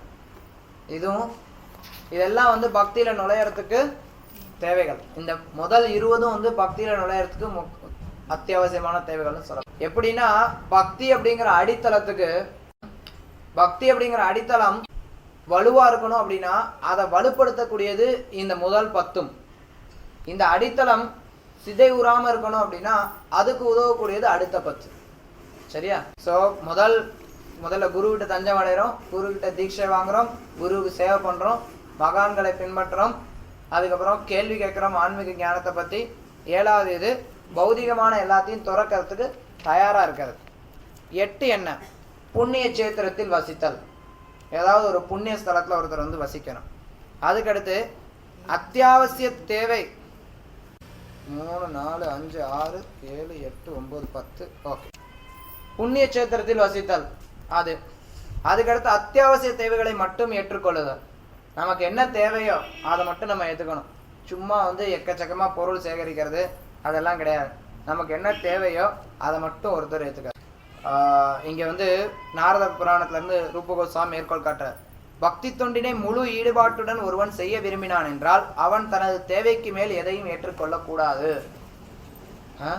இது வந்து ஒரு முக்கியமான கட்டளை. இதன் அடிப்படையில் உடனே ஒருத்தர் கேள்வி எழுப்பலாம், எதுவளவுங்க தேவை? ஒருத்தருக்கு வந்து 2000 ரூபாய் தேவையா இருக்கும், இன்னொருத்தருக்கு 2 லட்சம் ரூபாய் தேவையா இருக்கும். ரவி பிரபு, நீங்க மாசம் எவ்வளவு செலவு பண்றீங்க? 2000 ரூபாய் செலவு பண்றேன். கரெக்டா? இதுவே நான் போய் சேலத்தில் இருக்கக்கூடிய ஒரு பெரிய பணக்காரங்கிட்ட போய் கேட்டு மாசம் எவ்வளவு செலவு பண்றீங்க உங்க வீட்டில் அப்படின்னா 2 லட்சம் ரூபான்னு சொல்லுவார், இல்லை அதோட ஜாஸ்தி கூட சொல்லுவார். ஸோ தேவைக்கு செலவு பண்றது அப்படின்னா அதை நம்ம தெளிவாக புரிஞ்சுக்கணும். ஒரு சிலர் எனக்கு வந்து எதுவும் தேவை, அதுவும் தேவை, அதுவும் தேவைன்னு சொல்லிட்டு தேவை வந்து என்னைக்குமே வந்து முடிவே பெறாது. ஆசைகள் வந்து முடிவே பெறாது. எனக்கு ஒரு மொபைல் ஃபோன் அத்தியாவசிய தேவை, ஓகே வாங்கிப்போம். எனக்கு ஒரு டிவி அத்தியாவசிய தேவை, வாங்கிப்போம். எனக்கு ஒரு ஃப்ரிட்ஜ் அத்தியாவசிய தேவை, எனக்கு ஒரு கார் அத்தியாவசிய தேவை, வாங்கிப்பான். எனக்கு ஒரு வீடு அத்தியாவசிய தேவை, வாங்கிப்பான். எனக்கு ஒரு நிலம் அத்தியாவசிய தேவை, வாங்கிப்பான். எனக்கு குழந்தைகள் அத்தியாவசிய தேவை, பெற்றுக்கொள்வான். எனக்கு குழந்தைகளுக்கு படிக்க வைக்கணும், அது அத்தியாவசிய தேவை பண்ணிப்பான். இப்படி அத்தியாவசிய தேவைகள்னு சொல்லி வாழ்க்கை ஃபுல்லாக ஓடிடும். இன்னைக்கு ஸ்கூல் அத்தியாவசிய தேவை அப்படின்னு சொல்லிட்டு ஒன்னொன்னா போயிட்டே இருக்கும். சரியா? அதனால இது எது அத்தியாவசிய தேவை அப்படிங்கிறத எப்படி நம்ம கணக்கிடுறது அப்படிங்கிறத இங்க ரூப கோஸ்வாமி கொடுக்குறார். நம்ம அதை படிப்போம், நம்மளுடைய நடைமுறை வாழ்க்கைக்கு உதவிகரமா இருக்கும். இதன் பொருள் என்னவென்றால், அதாவது பக்தி தொண்டின் விதிகளை ஒருவன் புறக்கணிக்க கூடாது. அதுபோல் தான் எளிதாக செய்வதை காட்டிலும் கடினமாக இருக்கும் பக்தி தொண்டின் விதிகளை ஒருவன் ஏற்றுக்கொள்ள கூடாது.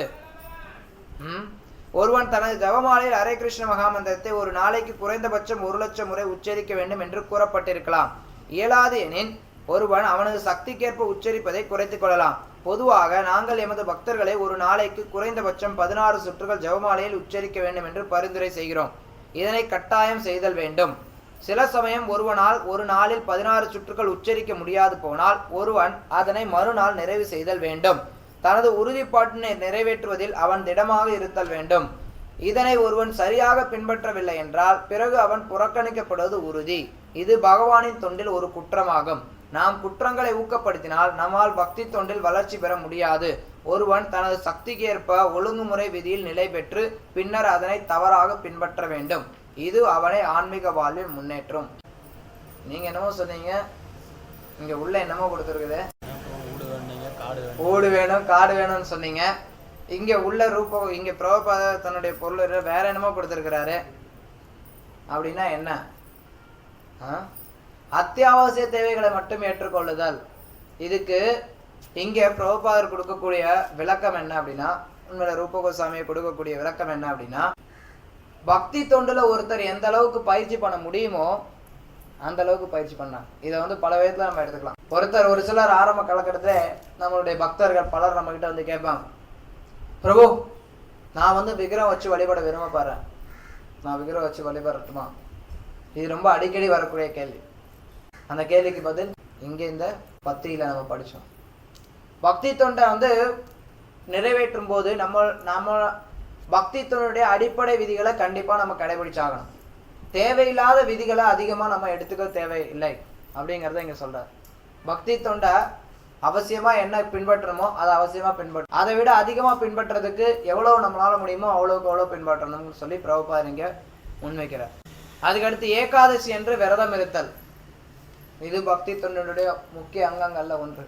இங்க யார் ஏகாதசிக்கு விரதம் இருக்காம இருக்கிறது, விரதம் பின்பற்றாம இருக்கிறது? 1 2 3 4. ஏன் சொன்னீங்க? நீங்க சொன்னீங்க. நீங்க ஏன் அதே கேஸ்? நீங்க எல்லாம் முடிஞ்ச வரைக்கும் ஏகாதசி என்று கண்டிப்பா விரதம் பின்பற்றணும். நம்ம அதுவும் ஒன்றும் கடினமான விரதங்கள் நம்ம வந்து சொல்லலை, ரொம்ப எளிமையா தான் சொல்றோம். இதை நம்ம எல்லாரும் தயவு செய்து பின்பற்றலாம். ஏகாதசி விரதம் பின்பற்றதனுடைய குறிக்கோள் என்ன, நோக்கம் என்ன? பாவங்கள்ல இருந்து விடுபடுறது, அதெல்லாம் ஆரம்பம். பகவானை நினைக்கிறது, பகவானை எந்த அளவுக்கு அதிகமா நினைக்கிறதுக்கு நம்ம வந்து நேரத்தை செலவு பண்ணணுமோ அதுதான். பல நேரங்கள்ல வந்து ஏகாதசி அன்னைக்கு சமைக்கிறதுக்கு தான் ரொம்ப நேரம் ஆகும். ஏகாதசி அன்னைக்கு தான் நிறைய ஐட்டம் வந்துடும். ஆனா கூடிய மட்டும் நம்ம வந்து ஏகாதசி அன்னைக்கு நம்மளுடைய உணவு தேவைகளை குறைச்சிட்டு அதன் மூலம் பகவானை நினைக்கிறதுக்கு முயற்சி பண்ணணும். இங்க சொல்றார் பிரபுபாத், ஏகாதசி விரதம் இருப்பதன் உண்மையான காரணம் என்னவென்றால் உடலின் தேவைகளை குறைத்துக் கொள்ளுதல், மற்றும் பகவானை நாமங்களை சொல்லுதல் போன்ற தொண்டில் நமது நேரத்தை செலவிட வேண்டும் என்பதுதான். விரத நாட்களில் நாம் செய்ய வேண்டிய நல்ல காரியம் என்னவென்றால் கோவிந்தனின் லீலைகளை கேட்பதும் அவரது புனித நாமங்களை இடையறாது கேட்பதும் ஆகும். பிரபுபாதர் வந்து என்ன சிபாரிசு பண்ணார் அப்படின்னா, ஏகாதசியில முடிஞ்சா 25 மாலை பகவானுடைய நாமத்தை ஜெபம் பண்ண சொன்னார். அதுக்கடுத்து இன்னொரு விதிமுறை என்ன அப்படின்னா, அரச மரத்துக்கு மரியாதை செய்தல். ஸ்கந்த புராணத்தில் ஒரு பக்தன் துளசி செடிக்கும் நெல்லி மரத்துக்கும் நீர் வார்க்க வேண்டும் என்று கட்டளையிடப்படுகிறது.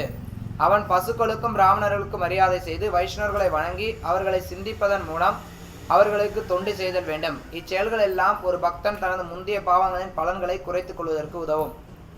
இது இங்க வந்து இதர ஜீவராசிகளுக்கு மரியாதை கொடுக்கறத பத்தி ரூப கோஸ்வாமி சொல்றார். யார் ஒருத்தர் பக்தி தொண்டில் இருக்கணுமோ அவங்க மற்ற ஜீவராசிகளுக்கும் மரியாதை கொடுக்கணும்.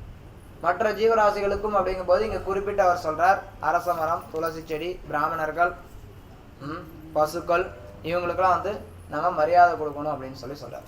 ஸோ இந்த 10 வந்து நம்ம பக்தி தொண்டை பின்பற்றதுக்கு அடிப்படையா பின்பற்ற வேண்டியவைகள் என்னென்ன?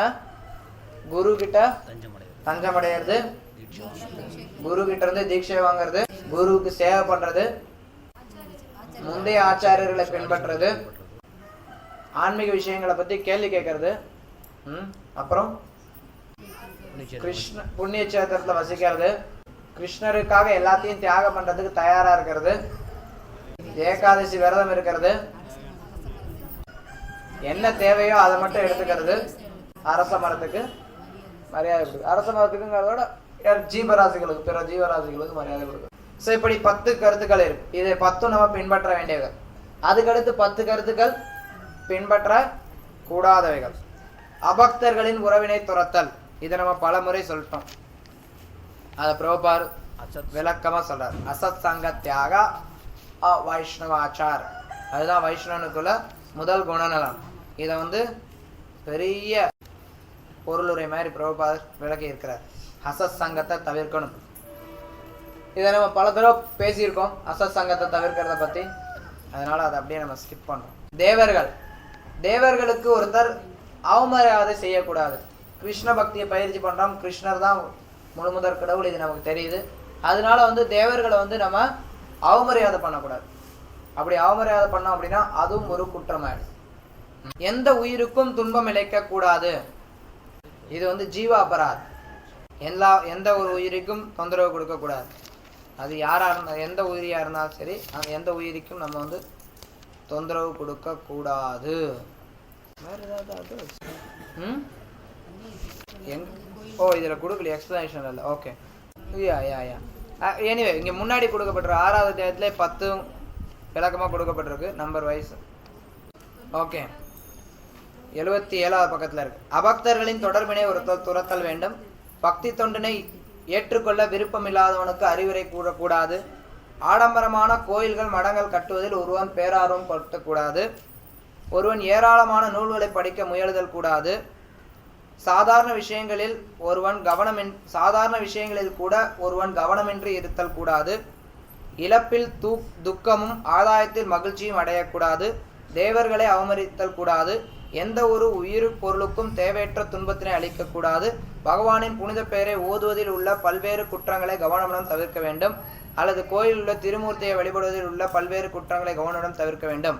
முழுமுதற் கடவுள் கிருஷ்ணரையோ அவரது பக்தர்களையோ நிந்திப்பவர்களை சகித்துக் கொள்ளக்கூடாது. இப்படி 10 விஷயங்கள் சொல்றார். 10 விஷயங்கள் செய்யக்கூடாதுன்னு சொல்றார். இதுல அபக்தர்களின் உறவை தவிர்க்கணும். ஏற்கனவே நம்ம பேச பக்தி தொண்டை ஏற்றுக்கொள்ள விருப்பம் இல்லாதவர்களுக்கு ஒருவன் அறிவுரை கொள்ளக்கூடாது. இது நம்ம நாம அபராதத்திலே அதுவும் ஏற்கனவே பேசிடுறோம். ஆடம்பரமான கோயில்கள் மடங்கள் கட்டுவதில் ஒருவர் பேரார்வம் காட்டக்கூடாது. என்ன பிரபு திடீர்னு இப்படி சொல்றீங்க? கோயில் தான் இப்ப எல்லாம் பேசிட்டு இருக்கிறீங்க, கோயில் ப்ராஜெக்ட் தான் பேசிட்டு இருக்கிறீங்க, பெருசா ஆடம்பரமா கோயில் கட்டணும்னு பேசிட்டு இருக்கிறீங்க. திடீர்னு இங்க திறந்து பார்த்தா ரூப கோஸ்வாமி இப்படி சொல்றாரு. இது எப்படி புரிஞ்சுக்கிறது? இது ரொம்ப முக்கியமான கருத்து. புரிஞ்சுக்கல, இது கொஞ்சம் டிஸ்கஸ் பண்ணலாம். எப்படி புரிஞ்சுக்க? அவரும் அதான் சொல்றாரு, கோயில்னு சொன்னா கிருஷ்ணர் கோசம் தான். அவர் என்ன சொல்றாரு, கோயில் கட்டுறதுல ஏன்னா அதாவது இந்த காலத்தில் வந்து அது பக்தி வந்து வளர்த்தணுமா இருந்தால் கொஞ்சம் அதாவது எல்லாத்துக்கும் வந்து கவர்ச்சி காட்டினா தான் வருவாங்க. அதை பெரிய அப்போ ரூப கோஸ்வாமி என்ன தேவை தெரியாம சொல்லியிருக்கிறாரு, வேற யார்ட்டுனா வேற யார் இருக்கு, யார் வந்து கட்டி கொடுப்பாங்களா? அப்புறம் இங்க ரூப கோஸ்வாமி சொல்றாரு பிரபு இது நம்ம வந்து பகவானோட திருப்திக்கோசரம் தான் செய்ய போகிறோம். கோயில் கட்டுறதுனாலே பகவானோட திருப்திக்காசம் தான். ஆனா இங்க ஏன் அவர் சொல்றாரு ஆடம்பரமான கோயில்கள் மடங்கள் கட்டுவதில் ஒருவர் பேராசம் போகக்கூடாது? ஓரளவு வரீங்க. ஆக்சுவலி சைடு பாயிண்ட் அது. அவர் என்ன சொன்னார், கோயில் இருந்தாலும் இல்லாட்டி ஒரே மனநிலையில இருக்கணுங்கிறாரு. அதெல்லாம் சைடு பாயிண்ட். அப்படி இல்லையே, கொஞ்சம் வரீங்க. ஓகே, ரூப கோஸ்வாமி இதை சொல்லியிருக்கார். இப்ப இன்னொரு கேள்வி கேட்கலாம். யாரெல்லாம் விருந்தாவன் போயிருக்கீங்க? விருந்தாவன்ல ராதா கோவிந்தா ரூப கோஸ்வாமியோட கோயில் என்ன? விருந்தாவன் போனப்ப அங்க ஒரு 3 மாடி கோயில் இருக்கும், பார்த்துருக்கீங்களா? பெரிய கோயில், ரொம்ப பெருசு, பாலடைந்து போய் கிடக்கும். ரொம்ப பெரிய கோயில், 3 மாடி கோயில் இருக்கும். இங்கேருந்து 3 மாடி கோயில். யாருமே ஞாபகம் இல்லையான்னு? ராதா கோவிந்தான்னு நினைக்கிறேன். ஓ, என்சைக்ளோபீடியா அவரையும். அங்க விருந்தாவனத்துல ஒரு கோயில் இருக்கு. இப்ப பாத்தீங்கன்னா 3 மாடி இருக்கும். பிரம்மாண்டமான கோயில், பிரம்மாண்டமான கோயில். அந்த கோயில் பார்த்தீங்க அப்படின்னா, கோயில் உள்ளார நுழைஞ்சனி கிரவுண்ட் ஃப்ளோர்ல உயரம் பார்த்தீங்கன்னா ஒரு அட்லீஸ்ட் ஒரு 50-60 அடி இருக்கும் தரையில இருந்து முதல் ஃப்ளோர் உயரம். அப்புறம் அதுக்கு மேல ஒரு 2 ஃப்ளோர். ஆனா அந்த கோயில் எப்படி இருந்ததுன்னா 7 மாடி கோயில். 7 மாடி கோயில். அதை வந்து அவுரங்கசீப் இடிச்சு அது இப்போ 2 மாடி 3 மாடி தான் இருக்கு. அதுவும் மேலெல்லாம் யாரும் ஏறுறதில்லை. பார்த்துருக்கீங்களா? ஞாபகம் இருக்கா? வெங்கடேஷ் ஞாபகம் இருக்கு. சரவணா ஞாபகம் இருக்கு. ஞாபகம் இருக்கு. இப்போ ஞாபகம் இருக்கு. நல்லா எவ்வளோ உயரம் இருந்தது ஃப்ரண்ட்ல? எப்படி ஒரு 40-50 அடி. மறந்து போச்சா? நீங்க போயிருக்க மாட்டீங்கன்னு நினைக்கிறேன். 2 நாள் தானே போனீங்க, போயிருக்க மாட்டீங்க. ஆனா கண்டிப்பா அதை பார்த்துருக்கவங்களுக்கு மறக்காது. ஏன்னா அந்த மாதிரி ஒரு ஸ்ட்ரக்சர் அது. அந்த கோயில் யார் கட்டினது? எவ்வளவு ஆடம்பரமான கோயில் அது. யார் கட்டினது அந்த கோயில்? யார் கட்டினதுடா? வெங்கடேஷ் ஞாபகம் இல்லையா? கொத்தனாரா? ரூப கோஸ்வாமி 7 மாடி கோயில் கட்டினார். ஓகே, இங்க வரலாம். அப்படியே அவர் சொன்னாரு. ரொம்ப கஷ்டப்பட்டுருப்பாரு 7 மாடி கட்டி, அதனால வேணாம்னு சொல்லிட்டாரு.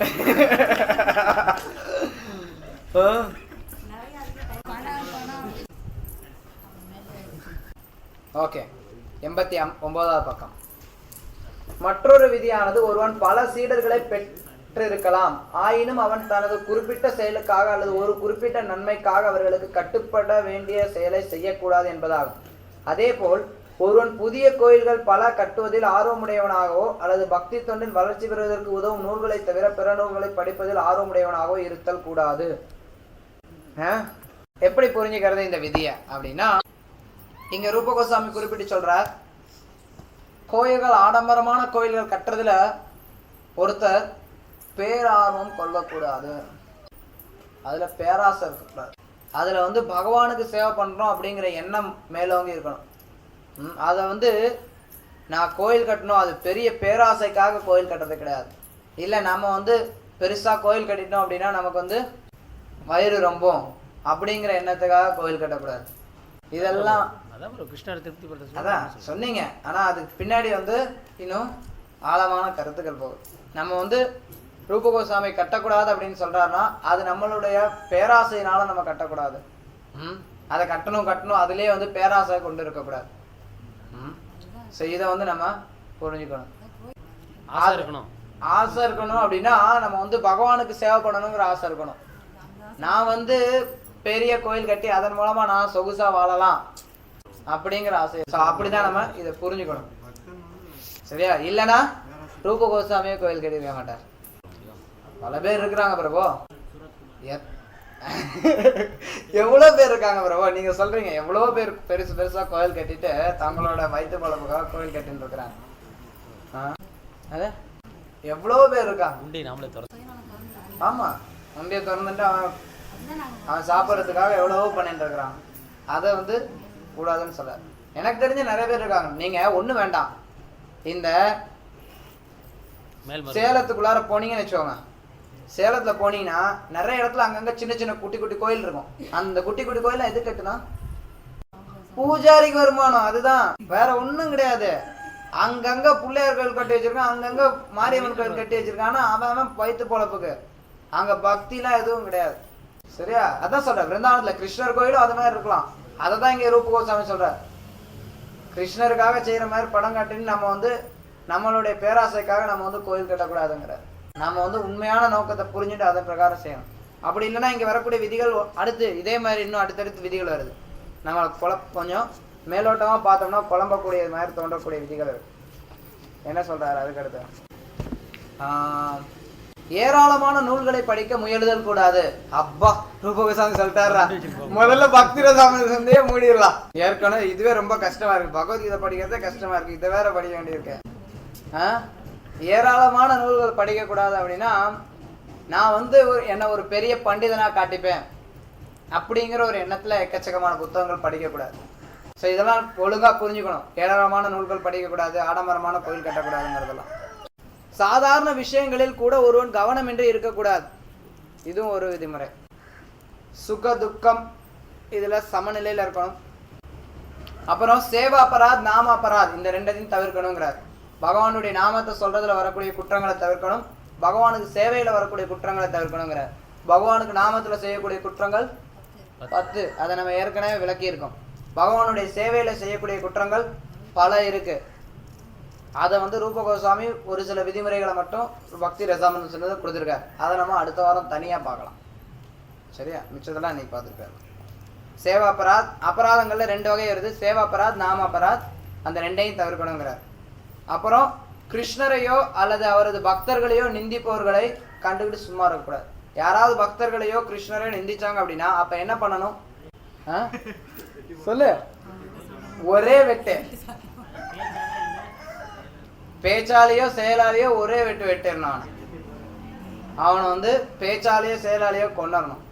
முடியலன்னா அதுக்கு நடுவுல, முடியலன்னா தன்னோட உயிரை எடுத்தணும், தற்கொலை பண்ணி. அது முடியலன்னா தூரமா போயிடும். அட்லீஸ்ட் நம்ம தூரமாவது வர போய் பார்க்கணும்.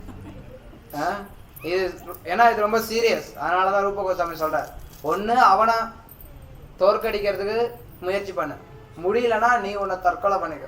அதுவும் முடியலன்னா குறைஞ்சபட்சம் அந்த இடத்த விட்டு வெளியில வந்துடு. ஏன்னா பக்தர்களையோ கிருஷ்ணரையோ நிந்திக்கிறத பத்தி நம்ம கேட்டுட்டு இருந்தோம் அப்படின்னா அதன் மூலமா நம்மளுடைய பக்தி மொத்தமும் போயிடும். அதுக்கடுத்து திலக்கம் அணியறது, துளசி மணிமாலை அணியறது வரிசையா நம்ம படிக்கலாம். வைஷ்ணவரின் சின்னமான திலகம் அணியறது, இது பின்பற்றோம். திலகம் அணிகிறோம், துளசி மணிமாலை போட்டுக்கிறோம். அப்புறம் உடல்ல வந்து திலகத்தினாலேயே ஹரே கிருஷ்ண மகாமந்திரம் எழுதுறது, உடல்ல ஹரே கிருஷ்ண மகாமந்திரம் எழுதி கொள்றது. பகவானுக்கு அர்ப்பணிக்கப்பட்ட மலர்கள் மாலைகள் இதை எடுத்து போட்டுக்கிறது. பகவான் முன்னால நடனம் ஆடுறது.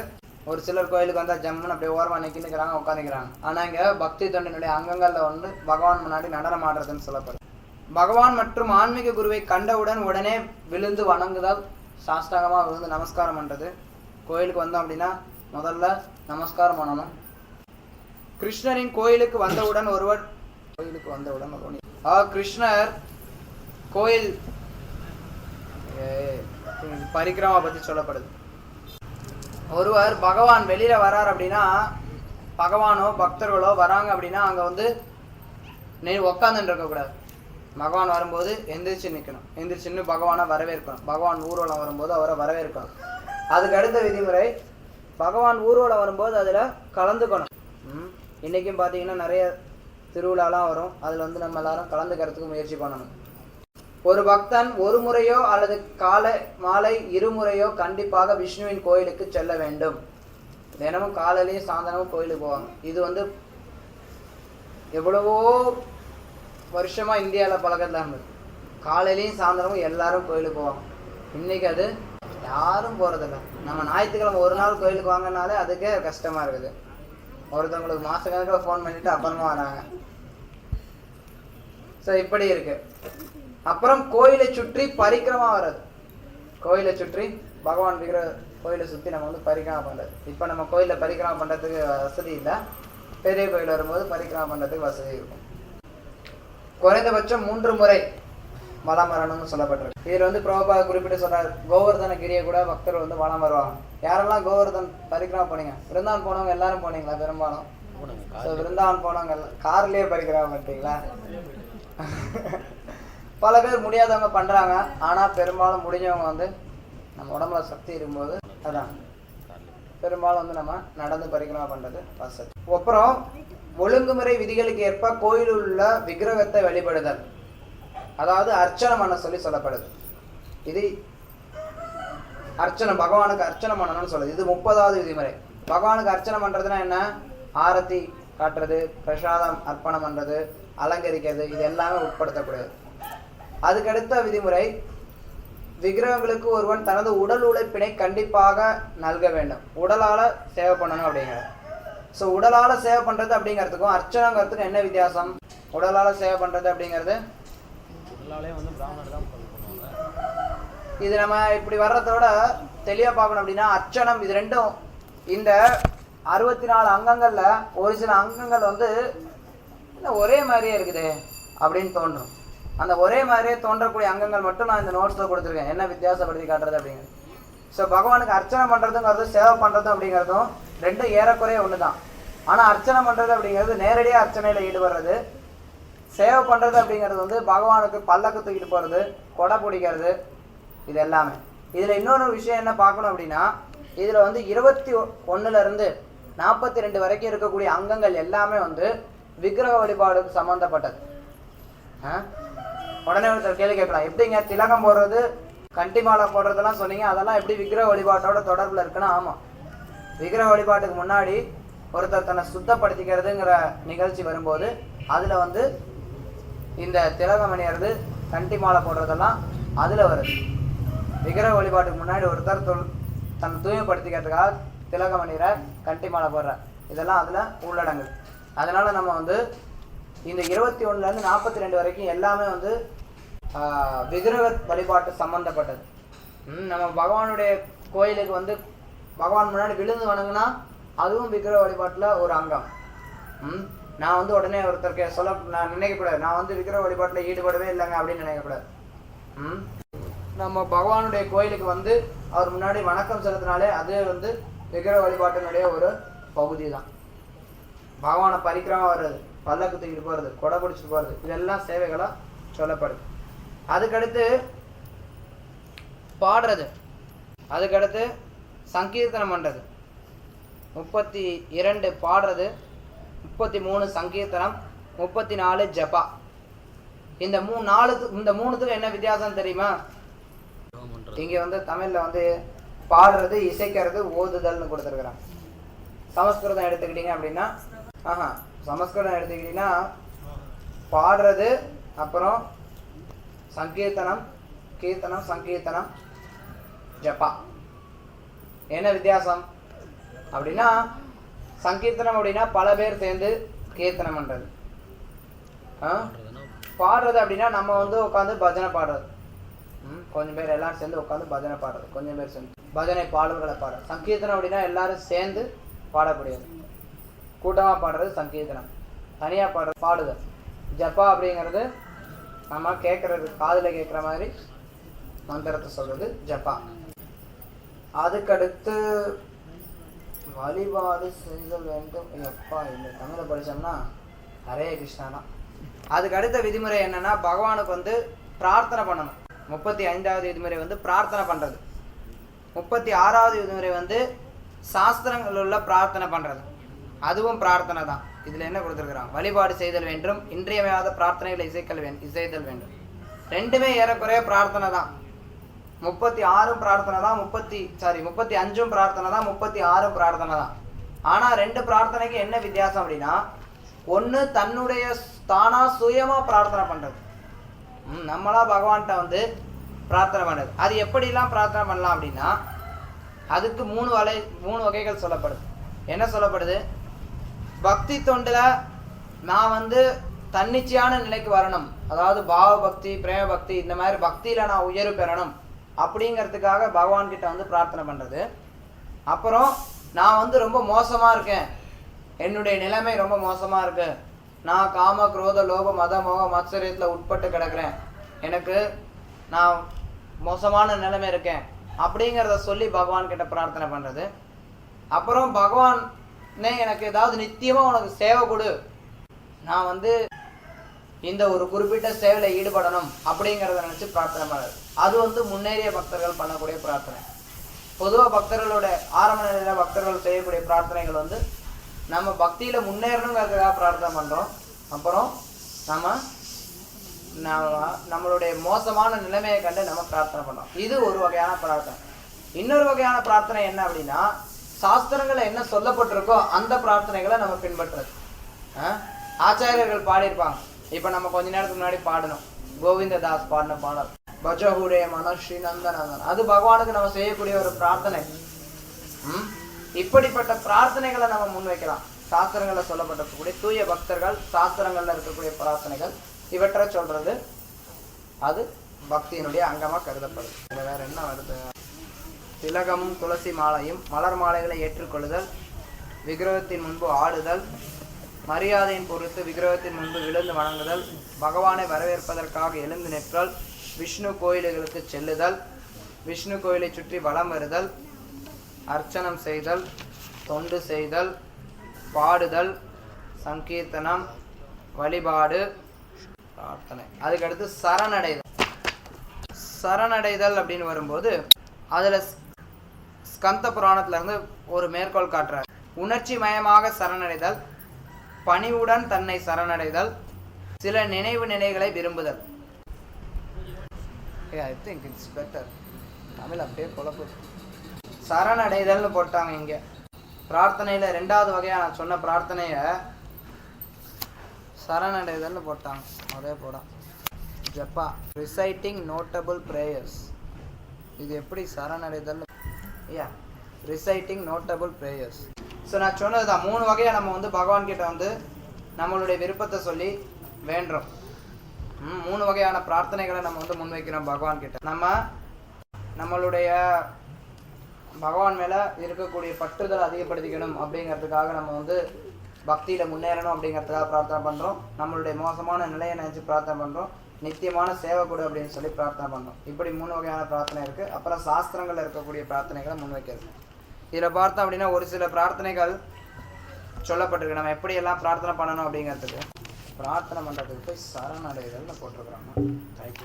ஒரு பக்தன் சொல்கிறான், போற்றுதலுக்குரிய பகவானே, ஓ செந்தாமரை கண்ணனே, யமுனை நதிக்கரையில் ஒரு பைத்தியக்காரனைப் போல நான் இருந்து என் கண்களிலிருந்து கண்ணீர் தாரையாக பெருக்கெடுத்து வலிய உமது நாமத்தை ஓதும் நாள் என்னாலோ. எப்படி ஒருத்தர் வந்து பகவானுக்கு ஒரு நித்தியமா நான் இந்த மாதிரி எனக்கு சேவை கொடு அப்படின்னு சொல்லி வேண்டுறார். இது ஒரு வகையான வேண்டுதல். அப்புறம் பகவானே, என்னை போல ஒரு பாவி யாரும் இல்லை, என்னை விட பெரிய குற்றவாளியும் யாரும் இல்லை, இந்த குற்றங்களுக்காக உம்மிடம் மன்னிப்பு பெற வரும்போது நான் மிகவும் வெட்கப்படுகிறேன். இது தன்னுடைய நிலையை கண்டு வருந்தி ஒருத்தர் வந்து சொல்லக்கூடிய பிரார்த்தனை. போற்றுதலுக்குரிய பகவானே, இளைஞர்களிடமும் இளம் கன்னி பெண்களிடமும் இளம் பெண்களிடமும் இளைஞர்களுக்கும் இயற்கையான நேசம் உண்டு என்பதை நான் நன்கறிவேன். நான் உம்மிடம் வழிபடுவதெல்லாம் எனது மனமும் அதுபோன்ற இயற்கையாகவே உம்மிடம் கவர்ச்சியுடையதாக இருக்க வேண்டும் என்பதற்காக. எப்படி ஒரு இளம் பெண்கள் ஆண்கள் மேலே கவர்ச்சி கொள்கிறாங்களோ, ஆண்கள் எப்படி பெண்கள் மேலே கவர்ச்சி கொள்கிறாங்களோ, அதே மாதிரியான ஒரு இயற்கையான கவர்ச்சி உங்ககிட்ட வரணும்னு சொல்லி கேட்கக்கூடியது. இது 3 உதாரணங்கள். நான் 3 மட்டும் படித்தேன். இன்னும் ஒரு சில பிரார்த்தனைகள் இருக்குது, படித்து தெரிஞ்சுக்கலாம். நம்மளுடைய பக்தியில் முன்னேற்றம் பெறணும் அப்படிங்கிறதுக்காக பிரார்த்தனை பண்ணுறது, பகவான் மேலே பற்றுதலோடு இருக்கணுங்கிறதுக்காக நம்மளுடைய மோசமான நிலையை கண்டு பிரார்த்தனை பண்ணுறது, அப்புறம் நம்ம நித்தியமான சேவை வேணும் அப்படிங்கிறதுக்காக பிரார்த்தனை பண்ணுறது. அதுக்கடுத்து முக்கியமான சாஸ்திரங்களில் இருக்கக்கூடிய பிரார்த்தனையை நம்ம வந்து பாடுறது. அதுக்கடுத்து பிரசாதம் எடுத்துக்கிறது. பிரசாதம் எடுத்துக்கிறது அப்படிங்கிறதும் பக்தி தொண்டில் ஒரு முக்கியமான ஒரு அங்கம். சரணாமிர்தத்தை எடுத்துக்கிறது. பகவானுக்கு அளிக்கப்படும் ஊதுபத்தி மலர்கள் இதெல்லாம் முகர்றது, இதுவும் முக்கியமான ஒரு அங்கம். விக்கிரகத்தை தொடர்றது, பகவானுடைய விக்கிரகத்தை தொடர்றது அப்படிங்கிறது பக்தி தொண்டில் ஒரு அங்கமாக சொல்லப்படுது. அப்புறம் பகவானுடைய தர்சனம் எடுத்துக்கிறது, பகவானை கண்ணால் பார்க்கறது. ஒவ்வொரு புலன்களுக்கும் இங்கே வரும். பகவானை வந்து நம்ம கைகளால் தொடுறது, பகவானை கண்ணால் பார்க்கறது, பகவானுடைய ஆரத்தியை பார்க்கறது, இதெல்லாம் பக்தி தொண்டனுடைய அங்கங்களாக சொல்லப்படுது. அதுக்கு அடுத்த அங்கம் கேட்கறது. கேட்கறது அப்படின்னா பகவானை பற்றி கேட்கறது, ஸ்ரவணம். ஸ்ரவணம் அப்படின்னா இதில் வந்து 3 வகையான ஸ்ரவணங்கள் சொல்லப்படுது. இது 44வது அங்கம். நாம ஸ்ரவணா, சரித்த ஸ்ரவணா, குண ஸ்ரவணா. பகவானுடைய நாமத்தை பற்றி கேட்கறது, பகவானுடைய லீலைகளை பற்றி கேட்கறது, பகவானுடைய குணங்களை பற்றி. ஸோ இதெல்லாம் பற்றி கேட்கும்போது நம்மளுடைய உண்மையான நிலை, நினைவு நிலை நமக்கு திரும்ப வருங்கிறார். அதுக்கு ரூப கோஸ்வாமி ஒரு உதாரணம் கொடுக்குறார். யாராவது ஒருத்தர் வந்து பாம்பு கடி பட்டுட்டாங்க அப்படின்னா அவங்களுக்கு மந்திரத்தை சொல்லி பாம்பு கடியிலேருந்து விளைப்பாங்க. தெரியுமா யாருக்காது? பாடம் போகிறதுனா பாம்பு கடிச்சிட்டா அப்படி போடுவாங்க. ஏன் சொல்லிட்டு இங்கே இருக்காங்களா? தெரியுமா உங்களுக்கு? பார்த்துருக்கீங்களா? ஓகே. விஷம் எழுதிச்சு அப்படின்னா மந்திரம் சொல்லியே வந்து விஷத்தை எடுத்துருவாங்க. நான் பார்த்ததில்லை, நான் இதை தான் படித்தேன். ஓ, பார்த்துருக்கீங்க நிறைய பேர்? நேர்லேயே பார்த்துருக்கேன். எங்கள் வீட்டுக்கு பின்னாடி வீட்டுக்கார இருக்கார் பிரபு. எங்கள் அப்பாவுக்கு பாம்பு கடிச்சப்போ பாடம் போட்டார் பிரபு. அந்த விஷக்கடி எல்லாத்துக்கும் அதை மந்திரம் போட்டு அந்த விஷத்தை எடுத்துருவாங்க. ஸோ ரூப கோஸ்வாமி அதை உதாரணமாக கொடுக்குறாரு. எங்கள் வீட்டுக்கு பின்னாடி வீட்டில் அவ்வளோதான் சொல்கிறாரு. பல பேர் நான் பார்த்துருக்கேன். எங்கள் வீட்டுக்கு பின்னாடி வீட்டில் இருக்காரு. அட்லீஸ்ட் இந்த காலத்தில் இல்லாட்டி அந்த காலத்தில் இருந்தது. விஷம் முறிஞ்சிடும். தெரியாது. விஷம் முறிஞ்சிடும். அப்பாவுக்கு பாம்பு கடிச்சப்போ அவர் வந்து பாடம் போட்டார். முறியுதோ இல்லையோ இன்னைக்கும் பாடம் போடுறாங்க. ஆனா உண்மையில அந்த மந்திரங்கள்ல சொல்லக்கூடியவங்க சக்தியுடையவங்களா இருந்தாங்க அப்படின்னா அந்த மந்திரங்களை சொல்லி அதன் மூலமா நம்ம வந்து அதுல இருந்து விடுவி பெறலாம். அதே மாதிரி இங்க ரூப கோஸ்வாமி நம்ம பகவானை பத்தி கேட்கறது மூலமா நம்ம இந்த பக்தி தொண்டுல முன்னேறோம்னு சொல்லி சொல்றாரு. நம்மளுடைய எல்லா களங்கங்களும் விட்டு ஓடி போயிடும்.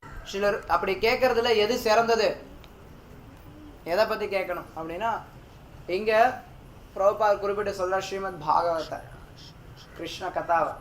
ஏன்னா சுகதேவ கோஸ்வாமி கிருஷ்ண கதாவை அமிர்தம்னு சொல்றார். ஸோ கிருஷ்ண கதா கேட்கறதுல கிருஷ்ண கதாவை கேட்கணும். ஏதோ கேட்கறது அப்படின்னா ஏதோ மொத்தத்தை கேட்கறது கிடையாது, கிருஷ்ண கதாவை. அதுக்கப்புறம் பகவானுடைய கருணையை நம்ம எதிர்பார்க்கிறது. பகவான் நமக்கு வந்து கருணை கொடுக்கணும் அப்படிங்கிறது நம்ம வந்து எதிர்பார்க்கிறது. பகவானே எனக்கு நீங்கள் கருணை கொடுங்க அப்படிங்கிறது. இது எப்படி சொல்லப்படுதுன்னா ரூப கோஸ்வாமி சொல்றார், பகவான் கிட்ட கருணை எதிர்பார்க்கிறது அப்படிங்கிறது நமக்கு இயற்கையானது. ஒரு அப்பா கிட்ட இருந்து பையன் தனக்கு ஏதாவது கிடைக்குமாங்கிறது எப்படி உரிமையோட எதிர்பார்க்கிறனோ அதே மாதிரி பக்தன் உரிமையோட பகவானுடைய இருந்து கருணையை எதிர்பார்க்கலாமா. ஏன்னா அவர் கருணா சாகர், நம்ம பதிதா. நம்ம ஆதமா, அவர் ஆதமா ஜனர பந்து. நம்ம பதிதா, அவர் பதித பாவன். அதனால அவர்கிட்ட இருந்து நம்ம வந்து கருணையை உரிமையோட எதிர்பார்க்கலாங்கிற. ஸோ அப்போ வந்து கருணையை எதிர்பார்க்கிறது அப்படின்னா அதை எப்படி எதிர்பார்க்கணுங்கிறதுக்கு ரூப கோஸ்வாமி விளக்கம் கொடுக்குறார். சும்மா கருணை எதிர்பார்க்கிறது அப்படின்னா ஓ ஃபர்ஸ்ட் கிளாஸ், ஸோ நான் கிருஷ்ணர்கிட்ட இருந்து கருணை எதிர்பார்க்குறேன். எதுக்காக? எனக்கு கொஞ்சம் பணம், காசு பணம் வேணும். கிருஷ்ணர்கிட்ட இருந்து கருணையை நான் போய் எதிர்பார்க்கறது. கிருஷ்ணர் என்கிட்ட கருணையாகவே இருக்க மாட்டேங்கிறார், எப்போ பார்த்தாலும் கஷ்டம் வருது அப்படின்னு நினச்சா அதை இங்கே ரூபம். கருணை எதிர்பார்க்கறது, கருணை பகவான் கிட்ட, பகவான் எப்பவும் கருணை வாய்ந்தவர் அப்படிங்கிற எண்ணத்தோடு இருக்கணும். அப்படி நமக்கு கஷ்டங்களே வந்தாலும் பகவான் எப்பவும் கருணை வாய்ந்தவர் அப்படிங்கிற கருத்துல ஒரு பக்தன் ஸ்திரமா இருக்கணும். அதுக்கு ரூப கோஸ்வாமி பாகவதத்துல இருந்து உதாரணம் காட்டுறார். பாகவத்துல என்ன சொல்லப்படுது, ஒரு பக்தன் தனக்கு கஷ்டங்கள் வந்தாலும் அப்ப என்ன நினைக்கிறான்னா இது வந்து என்னுடைய பூர்வ ஜென்ம கர்மத்தினால வருது. உண்மையில நான் இதை விட அதிகமா கஷ்டப்பட வேண்டியவன், ஆனா பகவான் தன்னுடைய கருணையினால எனக்கு இவ்வளவு கம்மியா கஷ்டங்கள் கொடுத்திருக்கிறார் அப்படின்னு நம்ம நினைக்கிறோம். இதுதான் ஒரு பக்தனுடைய மனோநிலையா. இது ரொம்ப முக்கியம். நம்ம அன்றாட வாழ்க்கையில இது நமக்கு ரொம்ப உதவிகரமா இருக்கும். நம்ம வந்து நமக்கு ஏதாவது கஷ்டம் வருது அப்படின்னா நம்ம உடனே என்ன நினைப்போம், பகவான் என் மேல கருணையே காட்டுறதில்ல. நிறைய பேர் சொல்லுவாங்க பகவான் என் மேல கருணையே காட்டுறது இல்லைங்க, அப்படி என்னங்க உங்களை பண்றாரு, எனக்கு பயங்கர கஷ்டமா வருதுங்க, கஷ்டம் மேல கஷ்டமா வருதுங்க அப்படிமா. பக்தர்களுக்கே கூட ஒரு சில நேரத்துல கஷ்டங்கள் நிறைய வரும். இவ்வளவு கஷ்டமா இருக்குது, பகவான் கருணையே காட்ட மாட்டேங்கிறாருன்னு நினைப்பாங்க. ஆனா உண்மையா இங்க ரூப கோஸ்வாமி என்ன சொல்ற, உனக்கு எவ்வளவு கஷ்டம் வந்தாலும் உண்மையில நீ அதை விட அதிகமான கஷ்டங்களை நீ அனுபவிக்க வேண்டியவன் உன்னுடைய கர்ம பிரகாரம். கிருஷ்ணர் அவருடைய கருணையினால உனக்கு கஷ்டங்களை குறைச்சு கொடுத்துருக்கிறார். இதை நம்ம தெளிவா புரிஞ்சுக்கணும். ஒருத்தர் எவ்வளவுதான் கஷ்டப்பட்டாலும் அந்த கஷ்டங்கள் எல்லாமே அவங்களுடைய கர்மத்தினால அவங்க கஷ்டப்படக்கூடியது. கிருஷ்ணர் அதை குறைச்சி கொடுக்குறார். அதை நம்ம நினச்சிக்கணும்.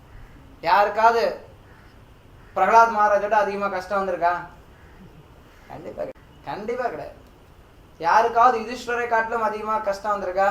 பாண்டவர்களை காட்டிலும் நமக்கு கண்டிப்பாக. அப்படி இருக்கும்போது நம்ம ஏன் நமக்கு வரக்கூடிய கஷ்டங்களாக நினைக்கணும்? இதே கேள்வி யுதிஷ்டர மகாராஜ் நாரதர்கிட்ட கேட்பார். மகாபாரதத்தில் யுதிஷ்டர மகாராஜ் கேட்பார். உங்களுக்கு தெரியுமா ப்ரோ குமார் ப்ரோ அந்த ஸ்டோரி எப்படி போகுதுன்னு? யுதிஷ்டர மகாராஜ் கேட்பார், எல்லாரும் நாங்கள்லாம் வந்து ஏதோ துயரத்தில் ஈடுபடுறோம் நாங்கள் செஞ்ச பாவத்துக்கு, ஆனால் ஏன் திரௌபதி ஏன் கஷ்டப்படுறான்னு கேட்பார் நினைக்கிறேன். ஏதோ ஒரு கேள்வி கேட்பார், ஆனால் திரௌபதி ஏன் கஷ்டப்படுறா அப்படிங்கிற மாதிரி. அப்போ வந்து அதனுடைய தொடர்பில் நாரதர் விளக்குவார். என்ன சொல்லுவார்னா, ஒரு பேர் என்ன, நல தமயந்தி. நல தமயந்தினுடைய கதை அப்படித்தான் வரும் மகாபாரதத்தில். நல தமயந்தியை சொல்லுவார் நாரதர் வந்து யுதிஷ்டரை சொல்லுவார், அதை விட நீ அதிகமாக கஷ்டப்படலாம். தெரியுமா நல தமயந்தி கதை? தமயந்தி வந்து நல்ல கற்புள்ள மனைவி. நலன் செஞ்ச தவறுனால தமயந்தி வந்து கஷ்டப்படணுங்கிற அவசியமே கிடையாது. ஆனால் வந்து தமயந்தி வந்து கஷ்டப்படுவாங்க. ஸோ அந்த ஒரு உதாரணத்தை அந்த கதை மகாபாரதத்தில் அப்படி தான் வரும். யுதிஷ்டர் கேட்கும்போது நாரதர் சொல்லுவார் நல தமயந்தினுடைய கதை. ஸோ அது மாதிரி நம்ம வந்து எவ்வளவு கஷ்டம் வந்தாலும் அந்த கஷ்டங்கள் வந்து நம்ம வந்து மிகச்சிறந்த பக்தர்களுக்கு வந்த கஷ்டங்களை விட இதெல்லாம் வந்து ஒன்றுமே கிடையாது அப்படிங்கிறத நம்ம தெரிஞ்சுக்கணும். அப்படி தெரிஞ்சுட்டு அதை வந்து அந்த கஷ்டங்களை கலந்து இல்லை அந்த கஷ்டங்களை அதனால திசை திருப்பப்படாமல் பக்தியில் ஸ்திரமாக இருக்கிறதுக்கு நம்ம முயற்சி பண்ணணும். குந்தி தேவி கஷ்டங்களே வேணுங்கிறாங்க, அது உயர்ந்த நிலை. அவங்க எதுக்காக சொல்கிறாங்க அப்படின்னா, கஷ்டங்கள் வரும்போது நான் எப்போவுமே பகவானை நினச்சிட்டே இருக்கேன், அதனால எனக்கு எவ்வளோ கஷ்டங்கள் வந்தாலும் பரவாயில்ல நினச்சிட்டே இருப்பேன். அதுக்கடுத்த அங்கங்கள் ஸ்மரணம், பகவானை நினைவில் வச்சுக்கிறது. நினைத்தல் தியானித்தல். நினைத்தலுக்கும் தியானித்தலுக்கும் என்ன வித்தியாசம்? நினைக்கிறது அப்படிங்கிறது நினைக்கிறது, தியானிக்கிறது அப்படின்னா ஆழமா ரொம்ப நேரம் அதை ஒரே விஷயத்த நினைச்சு அது தியானித்தல்னு சொல்லப்படுது. ஸோ இந்த தியானம் அப்படின்னு வரும்போது 4 வகையான தியானங்கள் இங்கே சொல்லப்படுது. ரூப தியானம், குண தியானம், கிரீதா தியானம், சேவா தியானம். ரூப தியானம்னா கிருஷ்ணருடைய ரூபத்தை தியானிக்கிறது. குண தியானம்னா கிருஷ்ணருடைய குணத்தை தியானிக்கிறது. கிரீதா தியானம்னா கிருஷ்ணருடைய செயல்களை தியானிக்கிறது. சேவா தியானம்னா கிருஷ்ணருடைய சேவைகளை தியானிக்கிறது. ஸோ இப்படி 4 வகையாக தியானிக்கலாம். ஸோ இப்போ ஒரு கேள்வி கேட்குறேன், இன்னொரு சின்ன டிஸ்கஷன் பண்ணுவோம். இங்கே தியானம் ரூப கோஸ்வாமி சிபாரிசு பண்ணுறார் பக்தியினுடைய அங்கத்தில் ஒன்றா. நீங்கள் எத்தனையோ வகுப்புகளில் தியானம் கலியுகத்தில் சாத்தியமே கிடையாது, தியானம் கலியுகத்தில் சாத்தியமே கிடையாதுன்னு அடித்து நொறுக்குறீங்க. யாரெல்லாம் தியானம் பண்ண முடியும்னு சொல்கிறாங்களோ அவங்கெல்லாம் முட்டாள்கள், அயோக்கியர்கள்னு திட்டுறீங்க. இங்கே பார்த்தா ரூப கோஸ்வாமி தியானம் பண்ண சொல்லி சொல்கிறார். ஏன் சொல்லுங்க பார்க்கலாம். ஆழமாக நினச்சிட்டு இருக்கு, யாராவது சொல்லுங்க பார்க்கலாம். கொடுக்கப்பட்டிருக்க தியானம் வந்து கிருஷ்ணரை ரொம்ப ஆழமாக நினச்சிட்றாங்க. இங்கே கொடுத்துருக்கக்கூடிய தியானம் வந்து பக்தி யோகத்தினுடைய ஒரு அங்கமான ஒரு தியானம். இது பக்தியிலிருந்து விடுபட்ட தியானம் கிடையாது. அது மட்டும் இல்லாமல் இங்கே கொடுக்கப்பட்டிருக்கக்கூடிய தியானமும் தியான யோகத்தில் செய்யப்படக்கூடிய தியானமும் வேற. தியான யோகத்தில் செய்யப்படக்கூடிய தியானம் வந்து ஒரு குறிப்பிட்ட போஸ்டரில் உட்காந்து மூக்கு நுனியில் நினச்சி அந்த மாதிரி மனதை ஒருமுகப்படுத்துறதுக்காக உபயோகப்படுத்தக்கூடிய தியானம். இங்கே வந்து கிருஷ்ணருடைய நாமம், குணம், ரூபம், கிரீதா, சேவா இதெல்லாம் நினைக்கிறதுக்காக செய்யப்படக்கூடிய தியானம். ஸோ இந்த தியானம் வந்து நம்ம எதிர்க்கக்கூடிய தியானத்திலிருந்து அப்பாற்பட்டது. இந்த தியானம் பக்தி தொண்டினுடைய ஒரு முக்கிய அங்கமாக சொல்லப்படுது.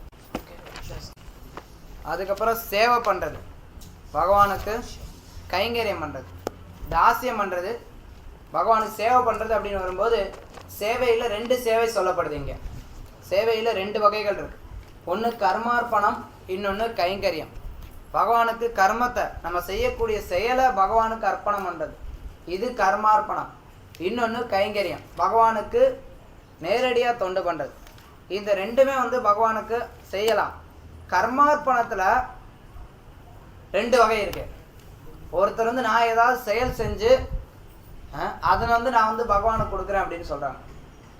அது வந்து தூய பக்தி தொண்டாக எடுத்துக்கொள்ளப்பட முடியாது. அதை நம்ம பல தடவை. இன்னொன்று வந்து நம்மளுடைய செயல்களை பகவானுக்கு கொடுக்கறது அப்படின்னா நவநீத பக்தி, 9 விதமான செயல்கள் செய்யாது, அதன் மூலமாக பகவானுக்கு செய்யாது. ஸோ இது பகவானுக்கு செய்யப்படக்கூடிய சேவைன்னு சொல்லப்படுது. கைங்கரியம் அப்படின்னா பகவானுக்கு தாசனா இருந்து பகவானுக்கு கைங்கரியம் பண்றது. அதுக்கடுத்து பகவானோட நட்புறவு கொள்றது. பகவானோட நட்புறவு அப்படின்னா அதுல 2 வகை இருக்கு. நண்பன்னா என்ன? ஆபத்துல உதவுவான் நண்பன். அப்புறம் நண்பன் அப்படின்னா என்ன பண்ணுவான்? உதவி செய்வான். இது ஒண்ணு. நண்பன் வந்து இப்ப ரவீந்திரன் இருக்கார், அவருக்கு ஒரு நண்பர் இருக்கார். உங்க நண்பர்னா எப்படி நீங்க ஒருத்தர நண்பர் நீங்க சொல்றீங்க? நட்புறவு அப்படின்னா எப்படி? இல்ல நட்புறவுனா எப்படி வருது? நீங்க சொன்ன ஒரு பாயிண்ட் கரெக்ட். அவன் வந்து உதவி பண்றான், அவன் வந்து உங்களுக்கு உதவி பண்ணணும்னு நீங்க எதிர்பார்க்குறீங்க. அவன் உங்களுக்கு உதவி பண்ணானா அவனை நீங்க நண்பனா நினைக்கிறீங்க. ஆனா அது மட்டும் நட்புறவு ஆயிடுமா? யாராவது சொல்லுங்க பார்க்கலாம். நோட்ஸ் எல்லாம் பார்க்காம ஒருத்தருக்கு ஒருத்தர் வரீங்க. என்ன கொஞ்சம் நீங்க சொன்ன பாயிண்ட் கரெக்ட். நண்பன் வந்து எனக்கு உதவி பண்ணணும்னு நினைக்கிறீங்க. இன்னொன்னு என்ன? நட்புறவு எதிர்பார்ப்பு. நண்பனுக்கு நான் உதவி பண்ணும், அப்பதான் அங்க நட்புறவுங்கிறது வரும். நண்பன் கிட்ட இருந்து உதவி மட்டும் வாங்கினா பத்தாது, நம்மளும் ஒரு நண்பனுக்கு உதவி பண்ணாதான் அப்பதான் அங்க நட்புறவு வரும். ஸோ இந்த 2ம் நட்புறவுல இருக்கக்கூடியது. ஸோ நம்ம வந்து பகவானுக்கு ஏதாவது பண்ணணும் அப்படின்னு நினைக்கிறது, பகவான் வந்து எனக்கு பார்த்துப்பார் அப்படின்னு நினைக்கிறது, 2ம் இருக்கணும். அப்பதான் அங்க நட்புறவுங்கிறது. அதுக்கடுத்து ஆத்ம நிவேதனம்.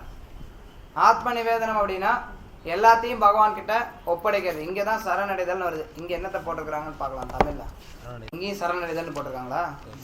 சுத்தி சரணடைதல்னு போட்டாங்கன்னா படிக்கிறவங்க குழம்பு போயிடுவாங்களே.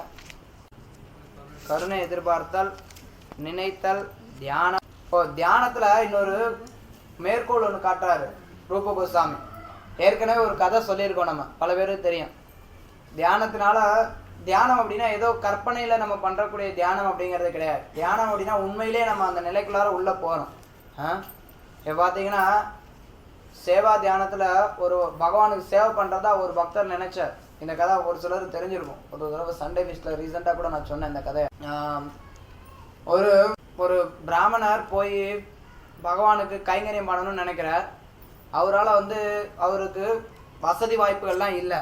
அதனால அவர் என்ன பண்றாருன்னா பகவான் நினைவினாலே தியானத்தினாலே பகவானுக்கு சேவை பண்ணலாம்னு சொல்லிட்டு பயங்கர பகவானுக்கு இருக்கிறதுலயே முதல் தரமான இருக்கிற கங்கை நதி, எல்லா விதமான புண்ணிய நதிகள்ல இருந்தும் நீர் கொண்டு வந்து பகவானுக்கு நீராட்டுறார், பகவானுக்கு அபிஷேகம் பண்றார். அதுக்கப்புறம் உயர்ந்த வஸ்துக்களால் அபிஷேகம் பண்றார், மிக உயர்ந்த ஆபரணங்களை அணிவிக்கிறார், மிக அற்புதமான பொருள்களை வந்து பகவானுக்கு நைவேத்தியம் பண்றார். ரொம்ப நிறைய ஐட்டம் சமைச்சு நிறைய பொருட்களை பகவானுக்கு நைவேத்தியம் பண்றார். இப்படி எல்லா விதமான பக்தியினுடைய அங்கங்கள் எல்லாத்தையுமே வந்து அவர் தியானம் பண்ணிட்டு இருக்கார். எல்லாத்தையும் வெளியில செய்யறதுக்கு அவரால் வசதி இல்லை, அதனால தியானிக்கிறார் அவ்வளவு ஆழமா. ஸோ இது மாதிரி தினம் நடந்துட்டு இருக்கு. அது மாதிரி நடக்கும்போது ஒரு நாள் வந்து அவர் பகவானுக்கு நைவேத்தியம் பண்றார். நைவேத்தியம் பண்ணிட்டு பார்க்குறார், அங்கே வச்சிருக்கக்கூடிய ஸ்வீட் ரைஸ் வந்து சூடா இருக்குது. என்னது இது இவ்வளோ சூடா இருக்கு அப்படின்னு சொல்லி தியானத்திலே தொட்டு பார்க்குறாரு. ரொம்ப சூடா இருக்குமோ அப்படின்னு சொல்லி தொட்டு பார்க்குறார். தொட்டு பார்த்தாலையும் சுடுது. அது தியானத்தில் இருக்கும்போது சுடுது.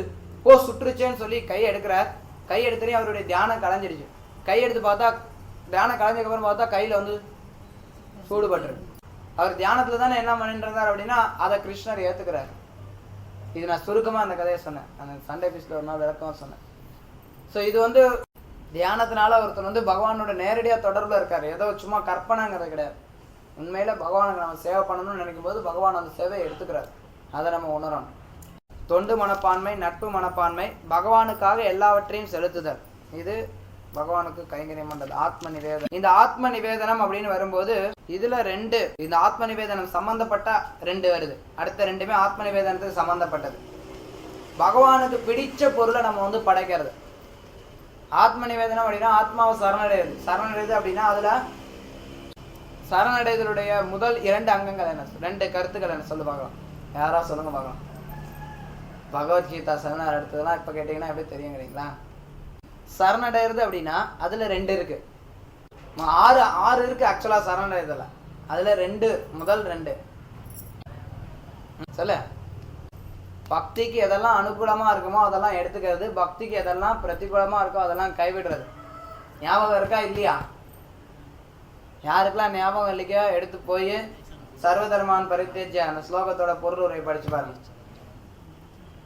அனுகூல்ய சங்கல்பா பிரதிகூல்யான எதெல்லாம் அனுகூலமாக இருக்கோ அதை ஏற்றுக்கிறது. அதை தான் இங்கே சொல்கிறார். பகவானுக்கு பிடித்த பொருட்களை நம்ம வந்து கொடுக்கறது.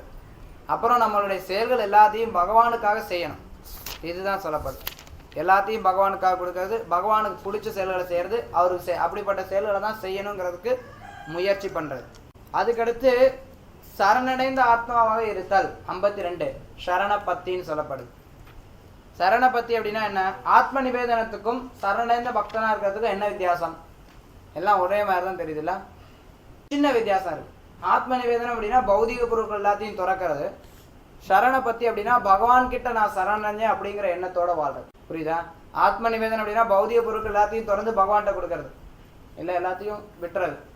சரணபத்தி அப்படின்னா பகவான் கிட்ட நான் சரணடைஞ்சவன் அப்படிங்கிற மனநிலையில இருக்காது. எல்லாம் ஒன்றோடு ஒன்று தொடர்புடையவை. 53 துளசி வழிபாடு. ஏற்கனவே துளசி சொல்லியிருந்தது, இங்கே வேற எங்க தனியா சொல்றாங்க அப்படின்னா, இங்க குறிப்பிட்டு துளசி வழிபாடுங்கிறது முக்கியமான அங்கம்ங்கிறதுனால துளசி வழிபாடு குறிப்பா சொல்லப்படுறது. அதுக்கடுத்து சாஸ்திரங்களுக்கு தொண்டு செய்யறது. சாஸ்திரங்களுக்கு தொண்டு செய்யறது அப்படின்னா எப்படி தொண்டு செய்யறது? புனித நூல்களுக்கு சேவை பண்றது. எப்படி சேவை பண்ண முடியும்? ஒரு புத்தகத்துக்கு, பாகவதத்துக்கு நம்ம எப்படி சேவை பண்ண முடியும்? ஒரு உதாரணத்துக்கு எடுத்தீங்கன்னா, பாகவதத்துக்கு நம்ம எப்படி சேவை பண்ண முடியும்? அதை படிக்கிறதுனால, அப்புறம் அதை கேட்கறதுனால, அதை மற்றவங்களுக்கு சொல்லி கொடுக்கறதுனால. இது எல்லாமே ஒரு வகை.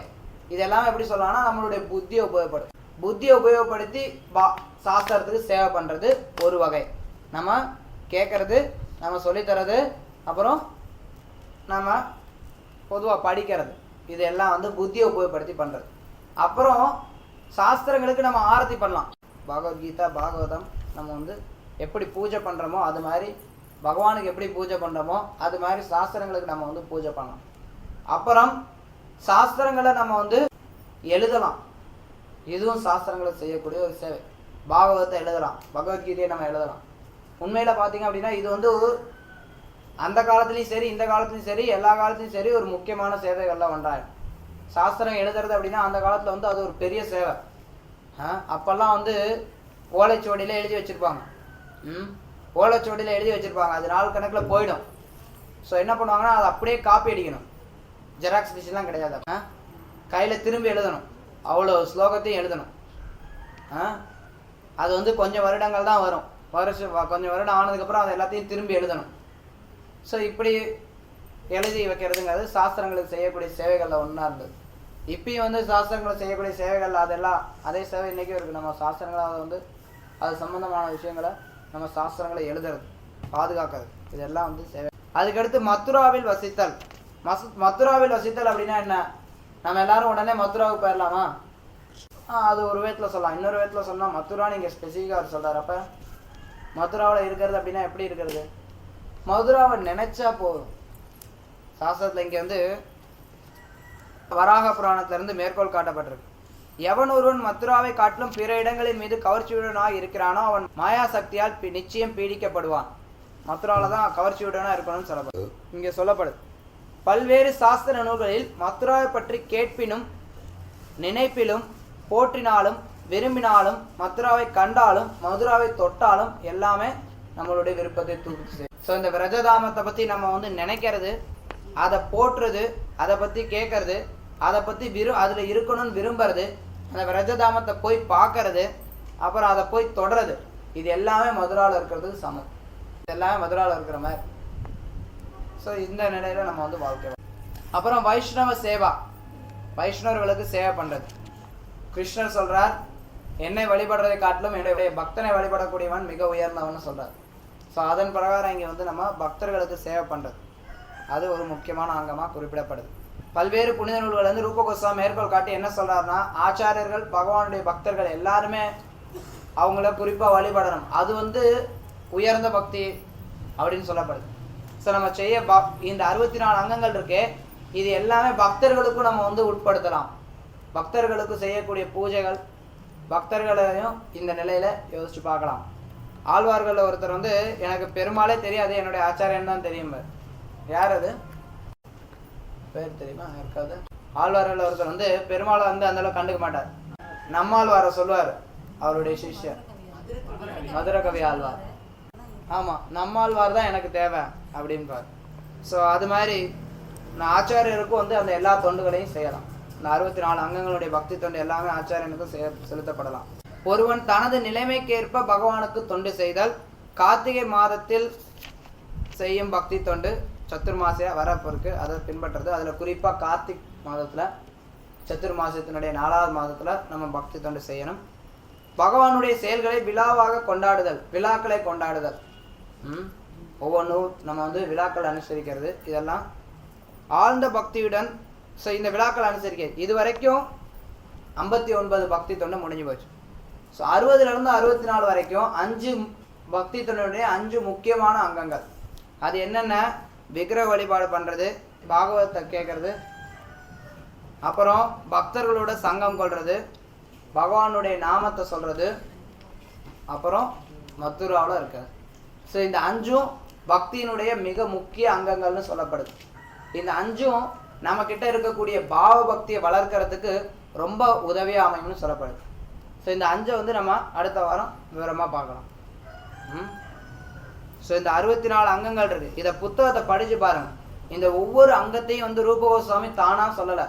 ஒவ்வொரு அங்கத்துக்குமே ரூப கோஸ்வாமி சாஸ்திரத்துல இருந்து மேற்கோள் காட்டுறார். இது எப்படி திலகம் அணியறது அப்படின்னா திலகம் அணியறதுனுடைய முக்கியத்துவம் என்ன அப்படிங்கிறதுக்கு சாஸ்திரத்துல இருந்து மேற்கோள் காட்டுறார். பகவானுடைய கோயிலை சுற்றி வர்றது அப்படின்னா அதுக்கு சாஸ்திரத்துல இருந்து மேற்கோள் காட்டுறார்.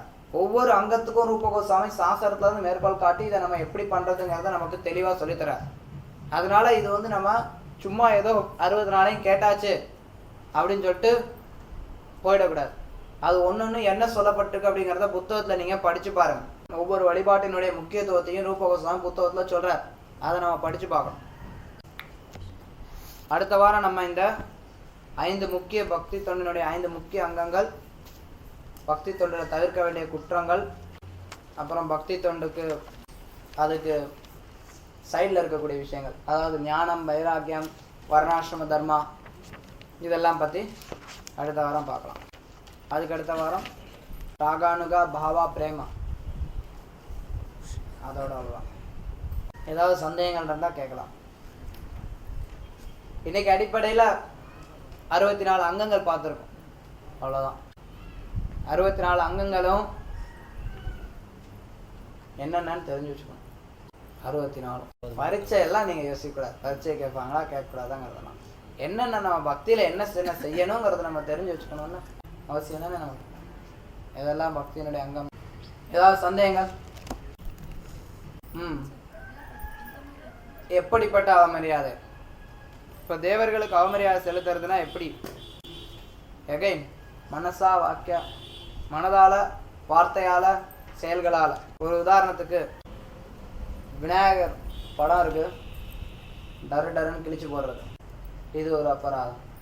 நம்ம விநாயகர் படத்தை வச்சுக்க விரும்பல அப்படின்னா அதுக்குன்னு ஒரு சில வழிமுறைகள் இருக்குது, எப்படி அதை டிஸ்போஸ் பண்ணுறது அப்படின்னு. பொதுவாக நம்ம வந்து எரிப்போம், கிழிச்சு போடுறது வந்து அபராதம்.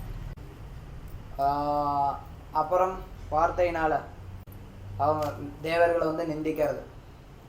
தேவர்களும் பகவானுடைய சேவகர்கள் தான், அதனால் அவங்களுக்கு நம்ம வந்து மரியாதை கொடுக்கணும். உண்மையான தத்துவ விளக்கங்களை புரிஞ்சுண்டு அதனால தேவர்களையும் பகவானுக்கு சமமாக நினச்சிட்டு அவங்களையும் நம்ம வழிபட்டு இருக்கணுங்கிற அர்த்தம் கிடையாது. தேவர்கள் எப்படிப்பட்டவங்க? அவங்க பகவானுடைய சேவையில் ஈடுபடுறாங்க. ஸோ அவங்களுக்கு நம்ம என்ன மரியாதை கொடுக்கணுமோ அந்த மரியாதை கொடுக்கணும். ஆனால் அதே சமயத்தில் தேவர்கள் வந்து நம்ம அவங்க தான் பரமபுருஷ பகவான் அப்படிங்கிற மாதிரி நம்ம நினச்சக்கூடாது. எந்த வகையான மரியாதை கொடுக்கணும்? பொதுவாக மனதால் மரியாதை கொடுக்குறோம். வைஷ்ணவ பிரணாம் பண்ணலாம். எப்போ அப்படின்னா நம்ம வந்து கோயில்களுக்கு போகும்போது நம்ம வந்து வைஷ்ணவர்கள் விரும்பி தேவர்களுடைய கோயில்களுக்கு போகிறது கிடையாது. நான் வந்து பகவானுடைய கோயில், விஷ்ணுவனுடைய கோயிலுக்கு தான் பக்தன் வந்து விரும்பி போகிறான். அதே சில சந்தர்ப்பங்களில் நம்ம வந்து ஏதாவது ஒரு தேவர்களுடைய கோயிலுக்கு போக வேண்டி வந்தது அப்படின்னா அப்போ அந்த நேரத்தில் நம்ம அவங்களுக்கு வந்து நமஸ்காரங்களை தெரிவிக்கலாம், அவங்கள வைஷ்ணவர்களாக நினச்சி வைஷ்ணவ பிரணாமம் பண்ணலாம். அது மட்டும் இல்லாமல் ஒரு சில பிரார்த்தனைகளையும் முன்வைக்கலாம். அது ஒரு சில பிரார்த்தனைகள் இருக்குது. இப்போ வந்து துர்கை கோயிலுக்கு போகிறோம் அப்படின்னா ஸ்ரீ ஸ்திதி பிரளய சாதன சக்தி ரேகா சாயவயஸ்ய புவனானி விபார்த்தி துர்கா இச்சான் ரூபம் அப்பியஸ்த ததே ததேஷா கோவிந்தமாதி புருஷம் தமகம் பஜாமி. சிவன் கோயிலுக்கு போகிறோம். ஸ்ரீராம் யதி ததா விகார விசேஷ யோக சஞ்சாயத்தே நகி ததா பிருதஹ ஸ்திகேதா யஸ்ஸம் புதம் அபிததா சமுபைதி கார்யா கோவிந்தமாதி புருஷம் தம. ஸ்கந்த புராணத்துலேருந்து மேற்கோள் காட்டியிருக்காரு. ஆமாம், ஸ்கந்த புராணத்தில் நிறைய வைஷ்ணவ விஷயங்கள் சொல்லப்பட்டிருக்கு. அதுவும் புராணங்களில் மட்டும்தான். ஆனால் ஸ்கந்த புராணம் தமோகுண புராணமாக சொல்லப்படுது. அப்போ எப்படி நீங்கள் தமோகுண புராணத்துலேருந்து உதாரணம் காட்டலாம்னு கேட்கலாம். சாஸ்திரம் என்ன சொல்லப்பட்டிருக்கு அப்படின்னா 18 புராணங்களுமே அங்கீகரிக்கப்பட்டவை தான். 18ஐயும் நம்ம உபயோகப்படுத்தலாம். ஆனால் ஸ்கந்த புராணத்தில் சிவபெருமான் கார்த்திகேயன்ட்ட சொல்கிறார், இந்த புராணங்களில் ரஜோகுண புராணங்களையும் தமோகுண புராணங்களையும் இருக்கக்கூடிய விஷயங்கள் சத்தோகுண புராணங்களில் இருக்கக்கூடிய விஷயங்களுக்கு ஒத்து போனது அப்படின்னா அதை எடுத்துக்கலாம். அதற்கு எதிர்மறையாக இருந்தது அப்படின்னா அப்போ எடுத்துக்கூடாது. வேறு புத்தர் கடவுளுடைய அவதாரம் தான். அவர் ஏன் வேதத்தை பின்பற்றலை? புத்தர் அது வரலாறு இருக்கு, நம்ம ஏற்கனவே சொல்லியிருப்போம்னு நினைக்கிறேன். மேபி நான் கேட்டுக்க மாட்டேன். கலியுகம் ஆரம்பமானதுக்கப்புறம் மக்கள் வந்த புத்தி அதிகமாயிடுச்சு. அதனால மக்கள் சாஸ்திரங்களை தவறாக புரிஞ்சுக்க ஆரம்பிச்சிட்டாங்க. குறிப்பாக பார்த்தீங்க அப்படின்னா வேதங்களில் பலி கொடுக்கறதுக்கு ஒரு சில விதிமுறைகள் கொடுக்கப்பட்டிருக்கு. ஒருத்தர் மாமிசம் உண்ணணும்னு விருப்பம் இருந்தது அப்படின்னா அவரால் அந்த விருப்பத்தை கட்டுப்படுத்த முடியல அப்படின்னா அப்படிப்பட்ட கீழ்நிலை மக்களுக்கு ஒரு சில குறிப்பிட்ட விதிமுறைகளோட காளிக்கு பலி கொடுத்து சாப்பிட்றதுக்கு அனுமதி கொடுக்கப்படுது. அதுக்கு ஒரு சில சடங்குகள்லாம் இருக்குது. அந்த சடங்குகள் மூலம் பலி கொடுக்கலாம்னு சொல்லப்படுது. ஆனால் இந்த சடங்குகள் எல்லாம் எப்படி வடிவமைக்கப்பட்டிருக்கு அப்படின்னா படிப்படியாக ஒருத்தர் உயர்ந்த நிலைக்கு இதெல்லாம் கைவிடணுங்கிற பட்சத்தில் ஸோ ஒரு சிலர் கைவிட முடியாத கீழ்நிலை ரொம்ப கீழ்நிலை மக்களுக்கு இப்படி ஒரு வழிமுறை சொல்லப்படுறது. ஆனால் கலியுகத்தில் எல்லாருமே கீழ்நிலை மக்களாக தான் இருக்காங்க. எல்லாம் மோசமான மக்களாக இருக்காங்க. அதனால சாஸ்திரங்களே சொல்லியிருக்குன்னு சொல்லிட்டு உயிர் பலியை எடுத்துக்க ஆரம்பிச்சிட்டாங்க. மக்கள் நிறைய உயிர்களை பலி கொடுக்க ஆரம்பிச்சிட்டாங்க. எந்த ஒரு காரணமுமே இல்லாமல் தங்களுடைய புல நுகர்ச்சிக்காக சடங்குகள் எல்லாம் பின்பற்றாமல் பலி கொடுக்க ஆரம்பிச்சிட்டாங்க. அதனால அந்த சமயத்தில் இந்த மிருக பலியெல்லாம் நிறுத்த வேண்டிய ஒரு அத்தியாவசிய தேவை வந்தது. அந்த தேவைக்காக புத்தர் தோன்றினார். புத்தர் பகவானுடைய சுய அவதாரம் கிடையாது, அவர் சக்தியாவேஷ அவதாரம் தான். புத்தர் தோன்றி அவர் என்ன பிரச்சாரம் பண்ணார் அப்படின்னா அருவாதம் கிடையாது. அருவவாதம் இவரோட சங்கராச்சாரியரோட. புத்தருடைய தத்துவம் சூன்யவாதம். புத்தர் சாஸ்திரங்கள் எல்லாத்தையும் நிராகரிச்சிட்டார். ஏன் சாஸ்திரங்கள் எல்லாத்தையும் நிராகரிச்சார் அப்படின்னா சாஸ்திரத்தை அந்த நேரத்தில் அவர் நிலைநிறுத்தணும் அப்படின்னா மக்கள் சாஸ்திரத்தை தான் இதெல்லாம் சொல்லியிருக்குதுன்னு சொல்ல ஆரம்பிச்சிடும். சரியா? அதனால சாஸ்திரங்கள் எல்லாமே பொய் அப்படின்னு சாஸ்திரங்களை ஒட்டு மொத்தமாக தூரம் எறிஞ்சிட்டார் புத்தர். சரியா? ஒட்டு மொத்தமாக சாஸ்திரங்களை தூரம் எறிஞ்சிட்டு அவராக ஒரு புதுசாக ஒன்று சொன்னார், உலகத்துக்கு மேலே எதுவுமே கிடையாது,